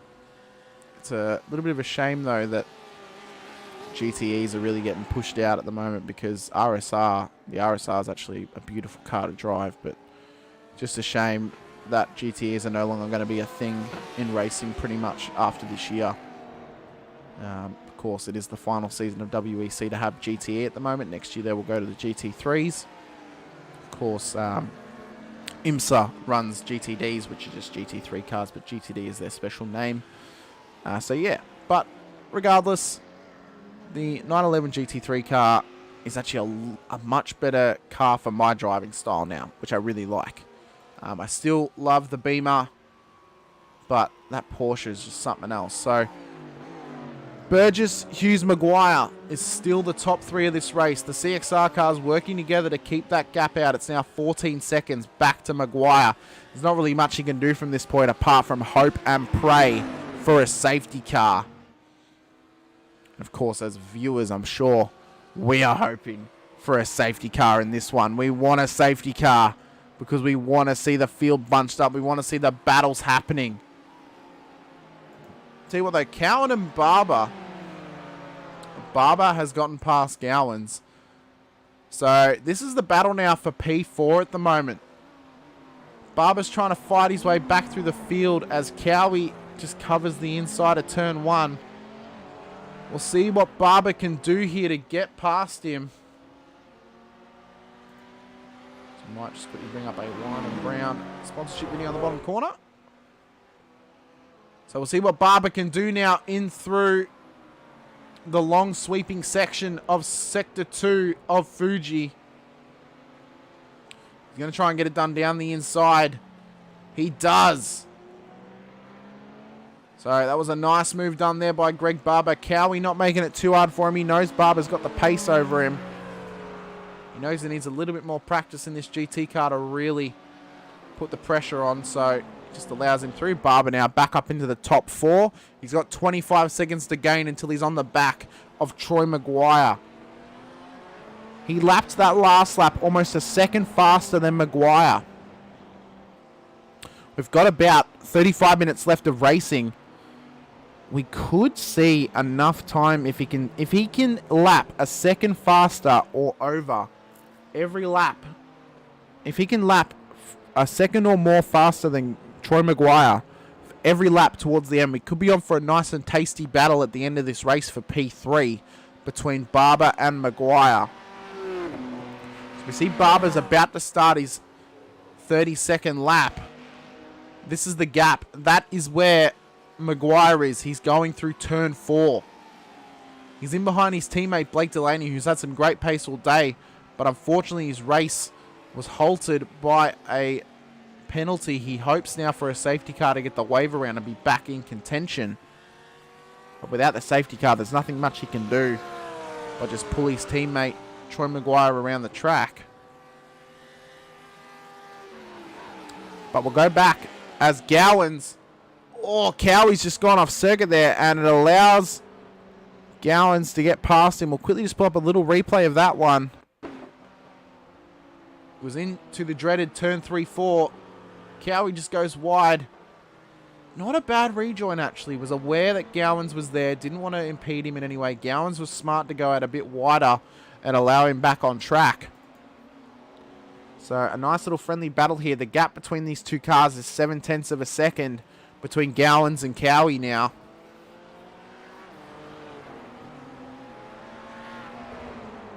His name is Greg, not Superman from Coleman. Hey, I mean, maybe if he can lap faster. He's already, that last lap he was a second faster than Troy Maguire. But he needs to get those jets on and try and get up towards the front. Although in saying that, if we do get a safety car in this race, he will be there to put the pressure onto Maguire in P3. I'm sure there's nothing more that CXR would want than a top 3 lockout.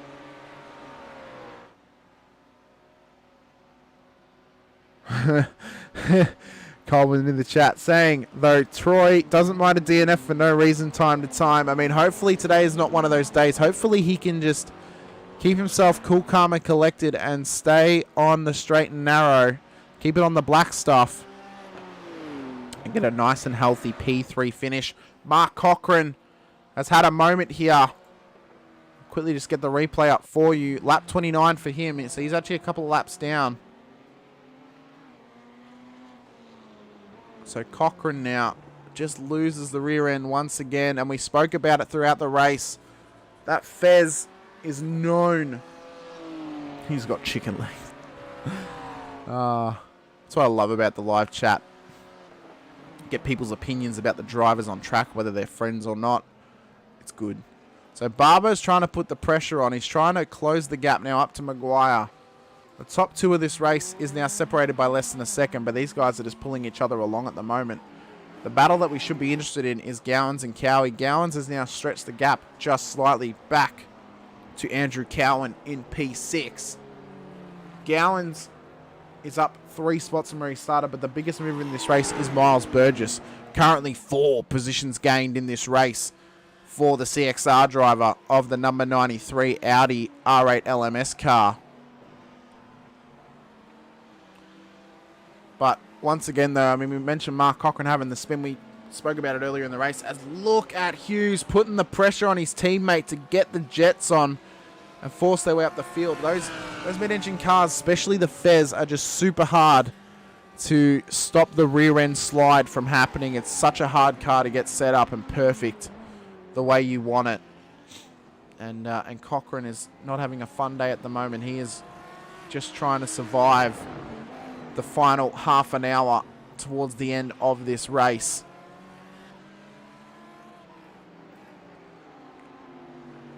So Burgess leads Hughes, and it's Maguire in the Fishy Motorsports Porsche.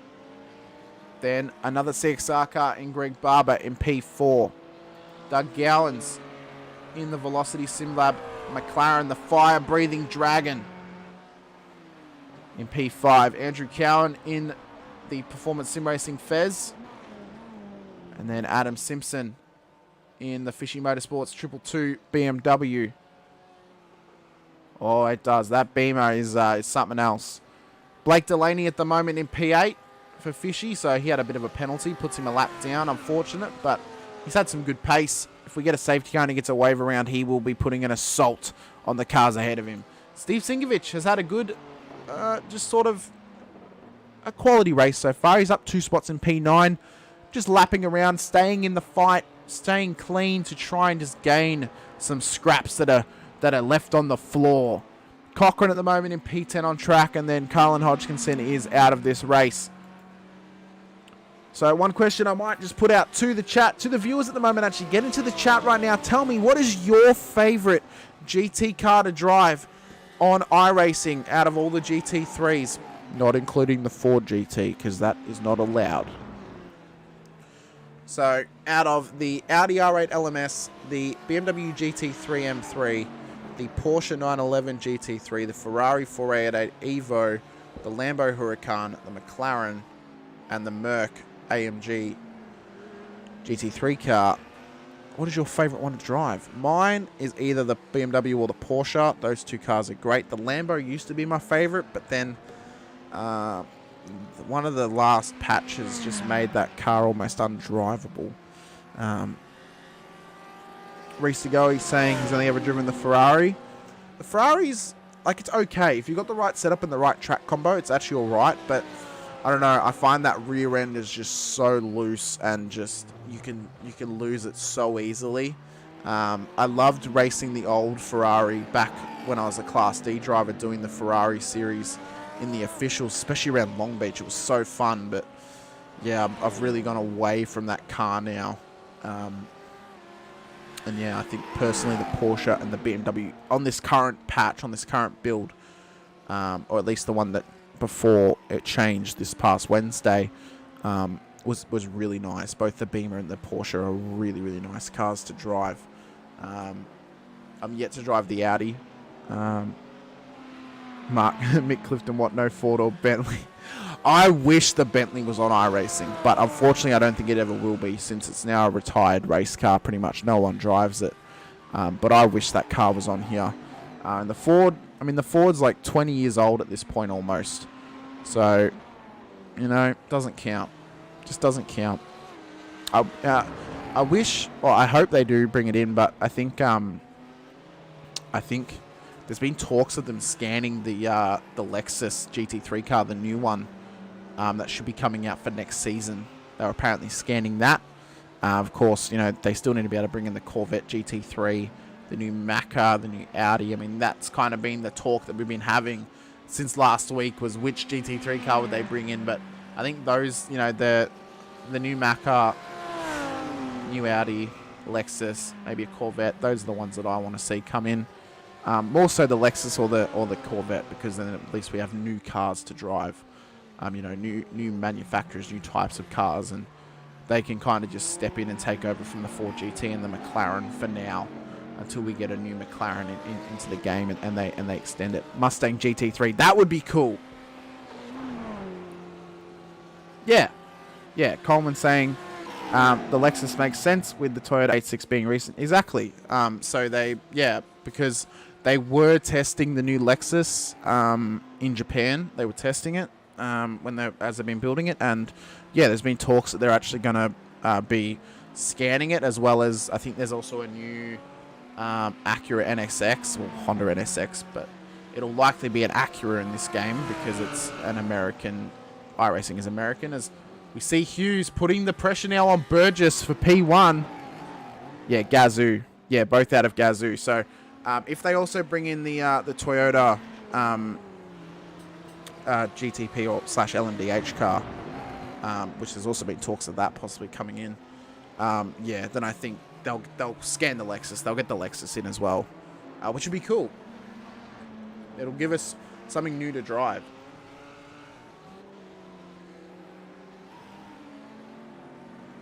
But yeah, and it'll probably just replace the Ford GT, let's be honest.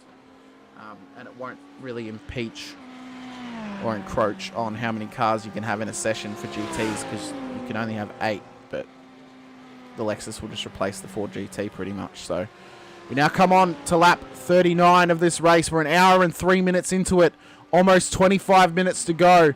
It's getting closer and closer to the end. Greg Barber, has he dropped the gap? He has not. He is still 25 seconds off the back of Troy Maguire. We really need a safety car to spice things up at the moment, ladies and gentlemen. But yeah, Mick, the Mustang GT3 would be sick to get in this, to get in the sim. But yeah, I think the most likely outcome is the Lexus, because they've apparently scanned it. The Acura / Honda, because again, they were apparently planning on scanning it. Anywhere Pukekohe is on the down list, I'm not sure. I don't work for iRacing, but I would assume maybe this season or next season, like the end of this season or the end of season 3.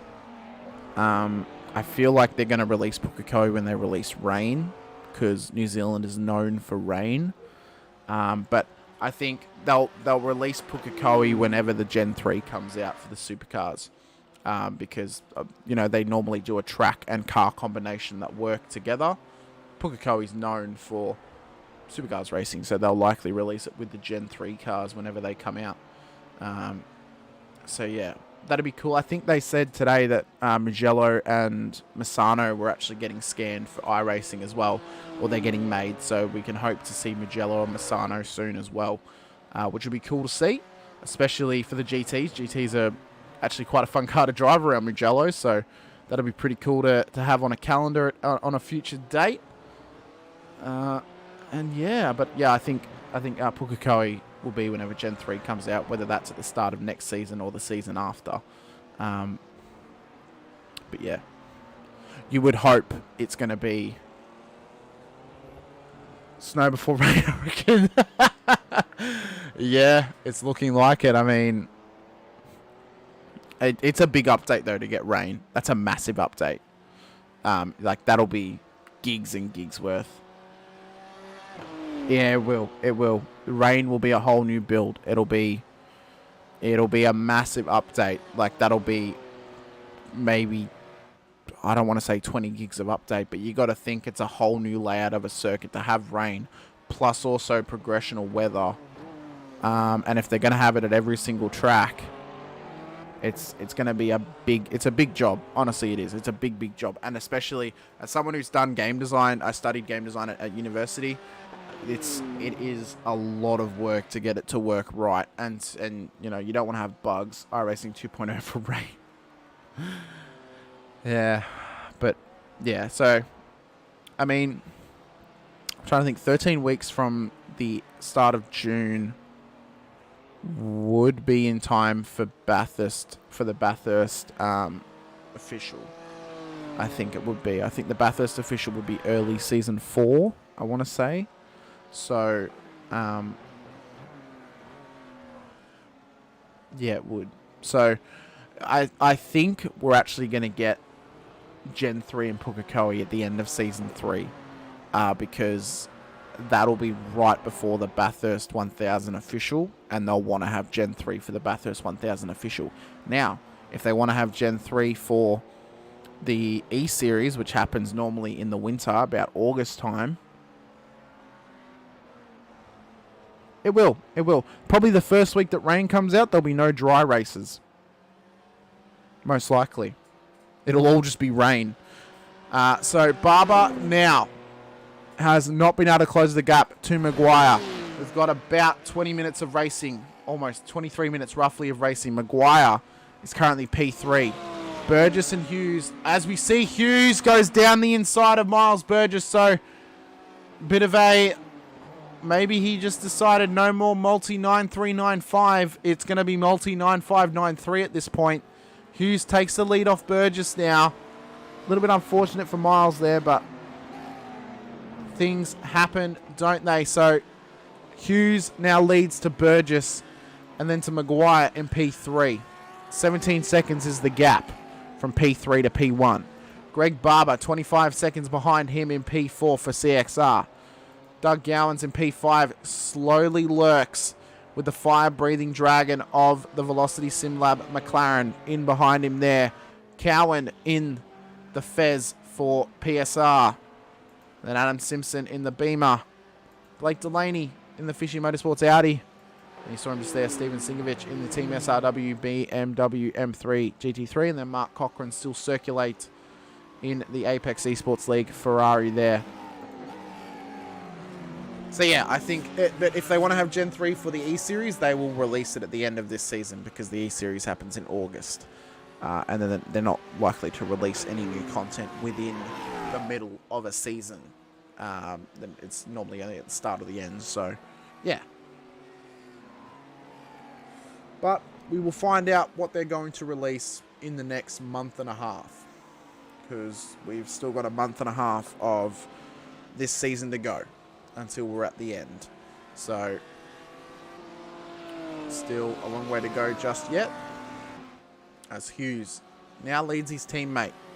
The closest battle on track is currently Barber and Gowans. Actually, no, it's still Hughes and Burgess, but those guys aren't really battling because they are teammates. So Barber leads Gowans. Barber has a fair bit of pace over Gowans, but he's not able to cut down the gap up to Troy Maguire in P3 at the moment. Burgess losing out on the lead also now equals him and Gowans' amount of drivers' position gained to 3 each at the moment. So, Burgess now in behind his teammate Adam Hughes. P1 and 2 at the moment. One more question I want to put out to the chat as we click over to 20 minutes to go is, what track do you want to see put into iRacing for GT cars to race at? Since we are broadcasting a GT series here tonight, what track combination would you think would work well with GT cars for them to put into iRacing that they do not already have? I think, well, Mugello was really one of the only ones they were missing, but I think Portimao would be pretty cool. Maybe even Kyalami, but I think Portimao, which has been rumoured to come in, would be a pretty cool track combo for these cars. Calder Park. They are actually refurbishing Calder Park, so it'd be cool if they actually scan it. I mean, they've got Oran Park, so why not? The Bend. The Bend has a lot of layouts as well, which it lends itself well to iRacing. Just quickly as well, Blake Delaney, that last lap, has just set the fastest lap of this race. The first man to get into the 1 minute 39. So 39.7 was the last lap for Blake Delaney. So he has found his groove, got his pace back here for Fishy Motorsports. Unfortunate that they are yet to have a safety car to get him back in contention, but he's still pushing on, still trying to force his way through the field. Reese to go, he's saying Adelaide for the GT and supercars. Adelaide would be cool. It would be a cool circuit to have. I think we are more than likely probably either going to get Adelaide or the Bend. If it's an Australian circuit that's going to get scanned, I wouldn't mind Service Paradise. That'd be cool to have another street circuit, especially one in Australia. But yeah, Adelaide would be pretty cool. Yeah, I think Portimao or Kyalami would be cool for GTs, since they race there in WEC. I mean, there's not many others that they haven't already got for iRacing. But yeah, the Bend is a real iRacing circuit. That's a real iRacing circuit because there's so many different layouts of it. It'll be good for a whole heap of different series. You know, even from rookies all the way up to Class A racing. So I think the bend would really lend itself well, as we might just bring up a Toyo Sim sponsored video in the bottom corner, as they do support SRW, especially on the Wednesday nights, supporting both the TCRs and the Formula 3s. Once again, ladies and gentlemen, if you haven't already, please hit that subscribe button, hit the bell so you're notified anytime we go racing here. 5 nights a week, we broadcast a hell of a heap of racing in a week for you. Tuesday nights is the Simrigs Supercars Amateurs, and then Wednesdays we have Toyo Sim TCRs and Toyo Sim Formula 3s. Thursdays is the Camus GR86s, and then Friday nights, of course, as you now know, it's Racecraft GT3s, and then Sunday we have the Simrigs Pro-Am go live. So yeah, the bend, I think the bend, for an Australian circuit, the bend would be the most iRacing circuit they could do, is because of how many layouts it has, and it can be used across a whole wide variety of categories on iRacing. So Adam Hughes, as we come on to lap 44, we're about 15 minutes away from the end now. Leads proceedings back to Miles Burgess, his teammate of CXR. 22 seconds back from the lead in P3 is Troy Maguire for Fishy Motorsports at the moment. The gap has now spread back up to the lead. It's looking more and more likely that we will see a CXR 1-2 finish here today at Fuji Speedway. Greg Barber at the moment in P4 for CXR. He hasn't really done enough at this point to really gain the time back that he lost from having that penalty. Doug Gowans has now spread out a bit of a gap back to Cowie in P6. He's got about 10 seconds, actually, is the gap between Gowans and Cowie. There you see him, my Wednesday night broadcast partner for the TCRs and Formula 3s. And then Blake Delaney, we spoke about him before, setting the fastest lap of the race, a 1 minute 39.72, back in P7 at the moment. Steve Sinkovich has now got yet another position. He's now up into P8 in this race. He's had he's 2 laps down on the leaders at the moment. Adam Simpson is now back in the pits. Unsure why he's back in there, but maybe he's got a bit of a penalty. Oh, he's been in there for over 3 minutes, so he's either serving a penalty or he's got damage.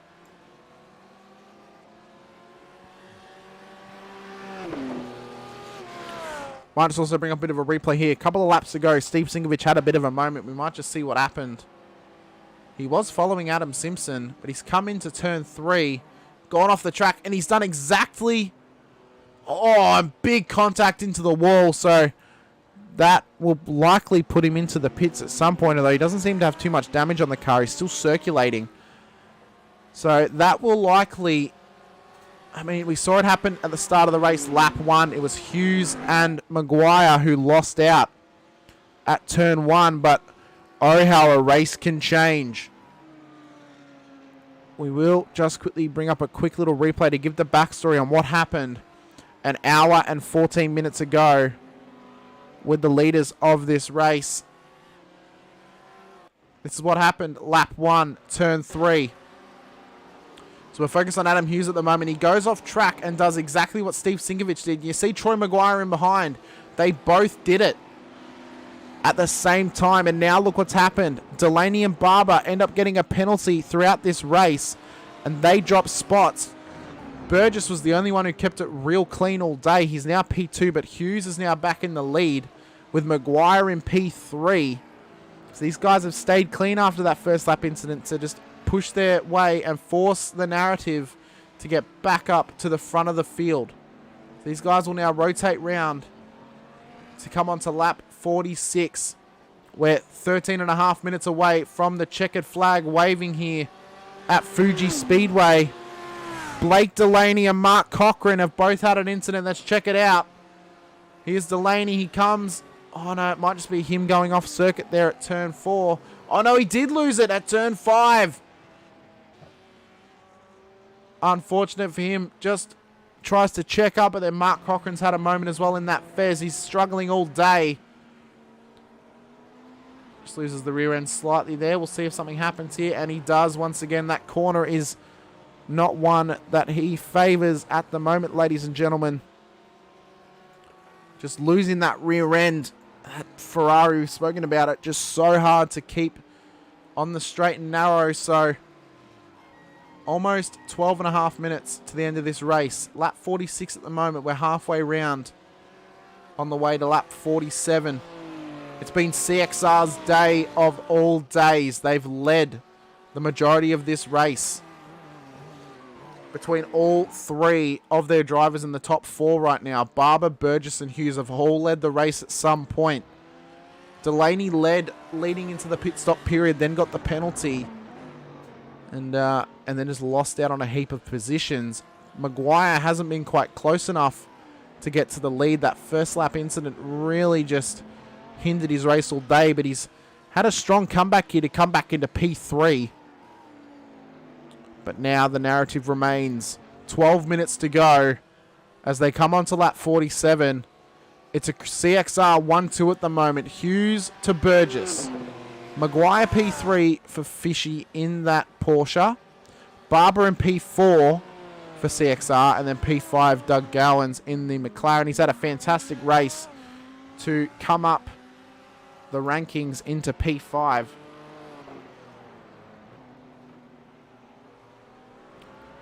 Shibby coming into the chat once again. How are we all going? All enjoying the broadcast? Question mark. Huge shout out all to myself on comms and behind your broadcast tonight. It's been an interesting one, Shibby, that is for sure. A couple of moments that were, well, really just questioned some of iRacing's penalty sort of systems, really. I mean, it almost ruined two drivers' races. I mean, it's almost ruined at least one driver's race, going a lap down for Blake Delaney. But Barber getting a 40-second stop-go for being a naughty boy put him out of the lead, or out of the top two, down into P4. He hasn't really done enough to challenge back up onto the back of Troy Maguire. He's still 21 seconds behind Maguire, so he has actually gained some time now up to P3 of Maguire. But he's still not close enough. He still hasn't gained enough, or hoped that Maguire lost enough to really put the pressure on him. So we edge closer and closer to 10 minutes to go.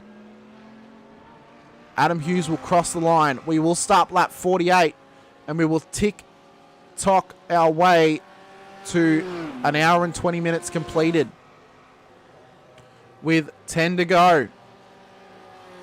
So he crosses the line, and the timing will tick over right now. So 10 minutes to go now, ladies and gentlemen. If I am correct, there's only, well, I would assume actually the safety car might actually be cut off from this point to the end with 10 minutes to go. It's either 10 minutes or it's 5 minutes, but it is looking less and less likely that we will get one in this race. So these guys now will just be looking to keep their car nice and tidy, nice and straight towards the end of this race. Just keeping their mind clear. There's not long to go now. We saw on Wednesday night with the F3s how fast a race's structure can change in the course of moments. You know, we saw it at Sebring with Scott Barton in the F3. He led the race all day, had a moment at the curb of death, only moments towards the end, and lost out and gave Jay Dixon the win. So anything can happen. We've seen the problems the drivers have been having with the curb at turn 3 onto turn 4 and leading them to go off the track. Adam Hughes is already a veteran of knowing what that curb does. It happened to him on lap 1. Same with Troy Maguire. Same with drivers like Andrew Cowan and Steve Sinkovich. They know what that curb has done to them throughout the day, so they want to keep off that curb to mitigate the problems. Delaney does yet another fastest lap of this race. He is still the only driver to be in the 139s. He improves his last time. He now goes down to a 139.31 and is just pumping out quali laps at this point. He is pumping out those qualifying laps, just trying to say, hey, I had the pace today. If I didn't get a penalty and then have to come in and do a pit stop, I probably would have won. So he is trying to keep his pride here. Currently P7 Here he is in that lime green Piranha for Fishy Motorsports in the Audi. He's just pumping lap time after lap time at the moment. He's doing so well. Stay consistent and stay fast. So now Adam Hughes will continue on up towards the end of the 49th lap to go on to lap 50. It's been a race with a narrative of consistency, but it doesn't mean that if you're completely consistent, you can be out of the water. But we saw lap 1, mistakes were made between two of the drivers, but then they stayed consistent throughout the rest of the race, stayed in it, and just made their way through the field through natural progression. Hughes dropped a heap of spots after his moment, but he put his head down, stayed fast, stayed hungry, and stayed consistent. Came into the pit stop on lap... came into the pit stop in P4, I believe it was. No, it was P3. He was up to P3, I remember now, after Delaney went off. Came into the pit stop P3, came out in P2 behind his teammate Miles, and then took the lead from Miles a couple of laps ago. And so now he leads them towards the end. Lap 50 of this hour-and-a-half race, an hour and 23 minutes and 40 seconds have surpassed in this race so far. We edge closer and closer towards the checkered flag. If you've enjoyed the race so far, we'd love to hear from you in the chat.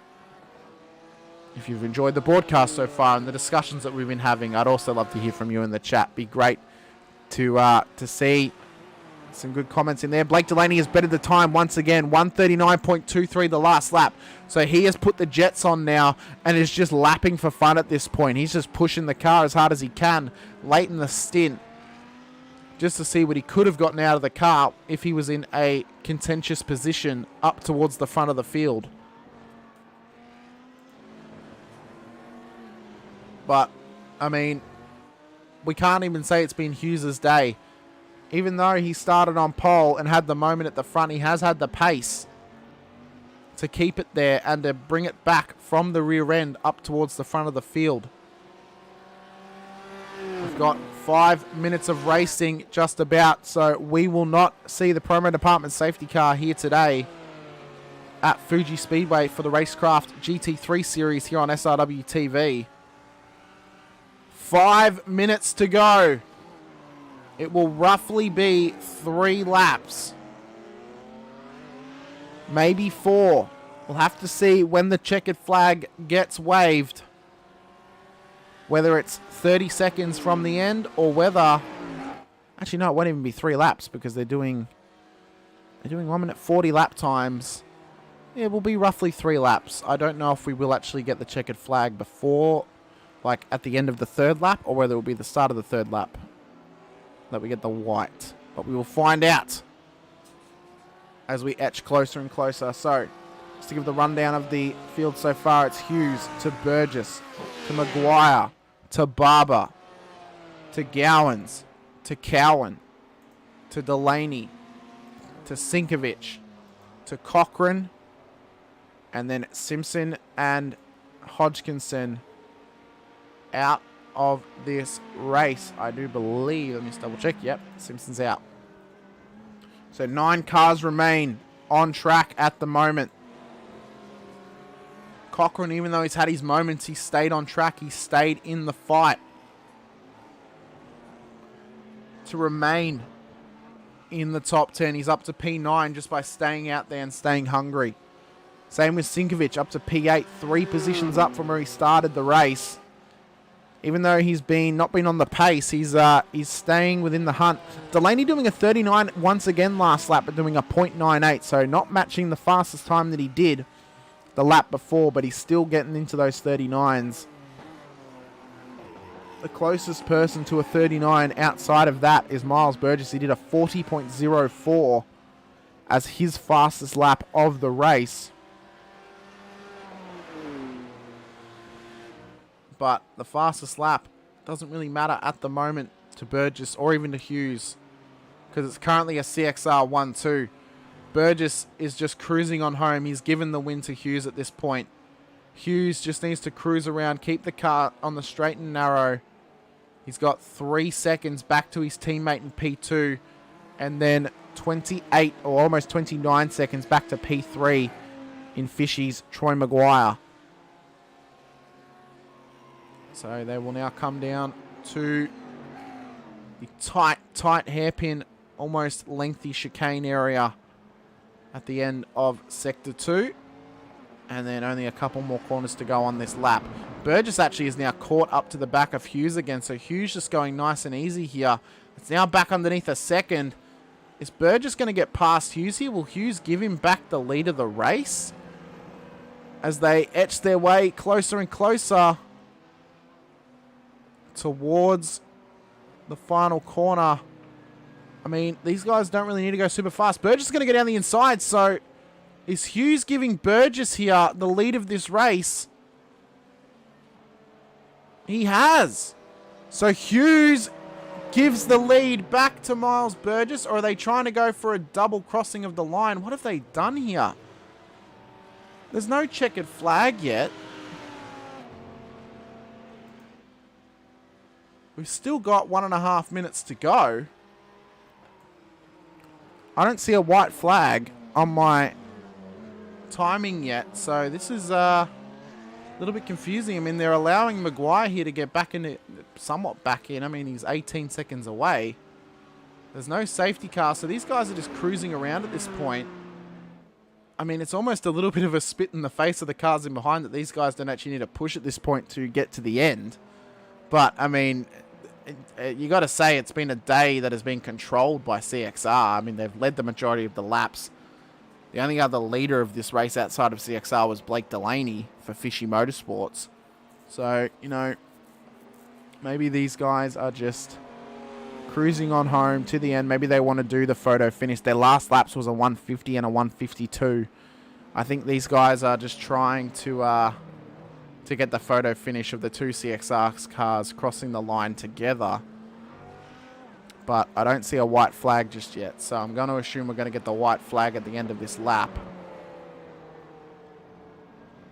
On towards the end of this race. We've got 15 seconds to go before the hour and 30 is up. I haven't seen a white flag yet, but we may still see the checkered. There is Blake Delaney. What could have been is the question of his day. What could have been if he didn't get those penalties? Well, that penalty and then having to do that pit stop. He flashes the lights now, does Adam Hughes. He will cross the line. We have got the checkered flag, and that is a massive win for Adam Hughes and an incredible 1-2 finish for CXR Crisscross Racing. Fantastic finish to the race for them, just cruising it on home. There you see Troy Maguire. He really caught up to the back of them towards the end, but finishes P3 for Fishy Motorsports. Greg Barber will cross the line in P4. It was a long race. It was a good race done by the majority of the field. Nice and tidy throughout. As he crosses the line, and Doug Gowans will cross the line P5. He flashes the lights. He's proud to take that fire-breathing dragon of a McLaren home in P5. Andrew Cowan in behind there. You saw Steve Singovich. He'll cross the line in P8. Cowie will cross the line in P6. Blake Delaney has already crossed the line in P7. And then we await Mark Cochran to come across the line. And that is the end of proceedings for the race. We will see if we get our podium into the green room of Adam Hughes, Miles Burgess, and Troy Maguire.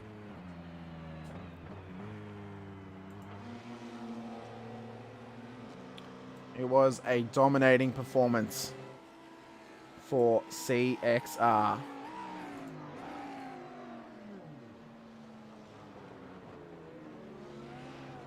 Okay, black and white flag to car number 93. Failure to leave racing room on corner of turn 1 lap 1. Oh, okay, so Miles actually had a penalty earlier in the race, and yes, Greg Barber getting a pit lane penalty for cutting the pit entry. That was confirmed in the racing broadcasting chat. So we await these drivers to come to the end of this race. We have got the provisional racing results ready for this race here. We saw it on track. Adam Hughes takes victory for CXR here out at Fuji Speedway in round 2 of the Racecraft GT3 Series. His teammate finishes in P2, Miles Burgess. P3 goes to Troy Maguire for Fishy Motorsports. And then P4 was Greg Barber for CXR. P5, Doug Gowans for Velocity SimLab. Andrew Cowan in P6 for Performance Sim Racing. P7 going to Blake Delaney for Fishy Motorsports. P8, Steve Sinkovich for Team SRW. P9, Mark Cochran for Apex Esports League. He was the last one on track to finish the race. And then Adam Simpson finishes in P10, 12 laps down. Callan Hodgkinson, P11 for CXR, 36 laps off the lead of this race. We will wait to see if we do get the podium is on their way. Very good. Thank you, Stefan, for telling me that. So we now await the podium to hop into the green room so we can have a chat to them at the end of quite an interesting race. For sure. I just want to thank everyone who stuck by throughout the race and has stuck by throughout the whole thing. Thank you for showing your support to SRW. And thank you for just giving us your support here today for SRW TV as we await our podium finishers to hop in here. Of course, we don't want to wait too long, so hopefully they are as swift and fast as they were on track to hop into the green room so we can ask them some questions. We will give them until 10:15 o'clock Australian Eastern Standard Time. So it is currently 9:41. I will give them until 9:45 until the cutoff of getting into the green room. Now, the cutoff is, whenever I do a broadcast, the cutoff is one person at least has to be in there by that time. If they're not in there by that time, then unfortunately we will have to call the broadcast as can't wait around forever, unfortunately. But it was a great race. We saw some heated battles on track. We saw some great teamwork from other guys. A couple of spicy moments. Oh, we got Miles in there, so we'll drag Miles in. Miles, long time no see, my friend. Congratulations on a P2 today for CXR. How was that one for you? Honestly... Hang on, Miles. I'm sorry. I haven't actually unmuted my Discord yet for the thing, so sorry about that. How was that race for you, Miles? Yeah, aside from maybe going a little bit too hard at the end too soon, pretty much can't complain. I had pretty much no mistakes the entire race. Apparently, I didn't actually know I hit, I think it was Adam Simpson on lap 1. I never even knew that, so I'm sorry to Adam if he's watching. But yeah, otherwise, it's been pretty good. Just trying to save fuel most of the race, so behind Greg mostly, and then trying to keep up with this guy at the end, Adam Hughes, which I couldn't do because he's just too quick. So we also now have today's winner as well, Adam Hughes, and here, big congratulations to you, sir. We saw a little moment there on the second last lap of this race. You guys came across the line almost like you were trying to get a photo finish, but there was still a lap to go. Was that what you were trying to do there on that second last lap, or were you just kind of taking it easy by the end of the point, or by that point in the race? No, Miles had little to no fuel left, so I was just trying to run the clock down. So instead of doing 2 laps, we only had to do 1 more lap. So I wasn't doing it to be an idiot. I was actually trying to get him over the line without him blowing an engine or running out of fuel and losing second place. So yeah, it was actually method behind the madness on that one. Very thoughtful teammate. That is just some absolute, like, just big brain stuff there to kind of guarantee only getting 1 more lap instead of 2. We also now have Troy Maguire in here as well. Big congratulations to you, sir, on finishing P3. And then this actually goes to both Adam and to Troy. We saw both your incidents on lap 1, turn 3. What was your thoughts happening once the car had already gone and you guys were off the track and you thought, wow, we now actually have to make our way back through the field after starting right at the front? I just realised as I went through the corner, I'd run out of talent, and I should have sold my sim gear. That was the first initial thought that come through, and then the second thought was, well, there's only 9 or 8 entries, so it's not like it's going to be like 20 or 30 people who are trying to make me way through. So it was a little bit easier, and yeah, wasn't so bad, I guess, but shouldn't have happened in the first place. But just driving too hard in the first lap and just being a spud, I guess. And then Troy, what was going through your mind when that happened? Yeah, had no grip on cold tyres, so I just got over the curb and it just bounced the car, and that was it. And I was holding on for dear life, hoping I wasn't going to hit. So Troy, we saw. I mean, you made your way back up into P3. It was a great effort by you just to keep it clean. I mean, obviously we spoke to you last week as well. How did this race kind of compare to last week in terms of trying to keep your car clean and just try and mitigate your mistakes around this Fuji Speedway? Yeah, well, this track here is a little bit different to Sebring. There was a lot more corners here that wanted to kill you, especially in the Porsche. And I just had to tippy-toe through them, so obviously it wasn't quick, but I'd done the job. And I think the two boys in front, I think Blake got an unsafe entry, and I think Greg did as well, by the looks of it. So I got lucky there. I wasn't a top 3 car tonight, but I'll take it. All right, boys. Well, it's been really great to talk to all three of you. I'll come to you for first, Troy, since both Miles and Adam are actually just from the same team, so they'll probably have the same people to thank. But if there's anyone that you want to give a shout out to or anyone you want to thank, then now's your time to do so, sir. Yeah, I've just got to get the sponsor list up here. So obviously West End Motor Group is our major sponsor. Without them, it's hard for us to go racing. We also got Precision Sim Training, the Battery Warehouse, Early Beach, DC Shades, Relax Fishing and Gaming. I think that's about it. Very good, mate. Well, congratulations on your P3 today, and hopefully another podium or even victory to come throughout the rest of this season. I'd hope so. I hope to know that was my baddest race for the season. The worst race, should I say. But yeah. Very good, mate. And then, Miles and Adam, obviously a CXR 1-2 today. Big congratulations to you guys and to your team. If there's anyone that you guys want to give thanks to, now's your time to do so as well. You doing it, Miles? I'll palm off the sponsors to Adam. However, big shout out to Tyson Styles and Jakey Edwards. Back watching the stream, I presume. Very good. And then, Adam, I guess you've been dealt the hand of thanking your sponsors and stuff like that, so now's your time to do so as well. Obviously, thanks to yourself, Hamish, for coming in and doing it solo for tonight. Sorry if there's only a 9 or 10 or 11 car race, which would have been pretty boring for an hour and a half. So sorry you didn't have much action on track, mate.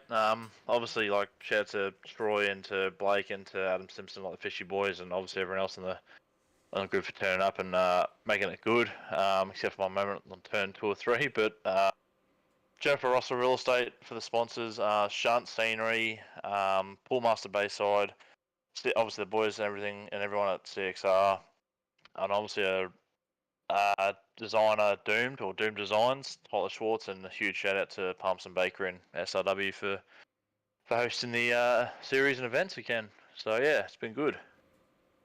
Fantastic stuff, guys. Once again, big congratulations to all three of the podium finishers. And yeah, hopefully, Miles, I'll see you in the chat tomorrow night for our official broadcast of Simsa Long Beach over on our end.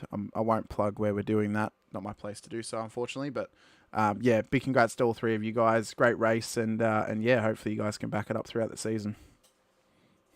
Cheers, mate. Appreciate it. Yeah, awesome. Having a blast in the series. It's good. Very good. All right, thanks, boys. I'll move you out of here, and then we'll close it out. Yes. All right, then, ladies and gentlemen, after an intense night of racing, you see there the official race results. Great to talk to the podium finishers here tonight. It's a 1-2 finish for CXR Racing there. Adam Hughes, Miles Burgess, and Troy Maguire in the booth just a moment ago with me. We appreciate your time here on SRW TV and watching this incredible race brought to you by Racecraft here in the GT3 Series. The next broadcast that SRW will be bringing you is the Sunday night Simrig Supercars Pro-Am. Be sure to subscribe, turn on the bell so you're notified when we go live anytime with our 5 nights of racing in a week. I've been your commentator, Hamish Munro. This has been SRW TV, and it has been the Racecraft GT3 Series Season 2, Round 2 at Fuji Speedway. Bye for now. Amazing, going to clash heads again. This is like Chaz Mostert and Cam Waters, almost the same situation. Better contact going down the hill. Sam Noble wants to sniff from Dave Coleman now. Sam Noble bottle right now because tell you what, Bruce Tanner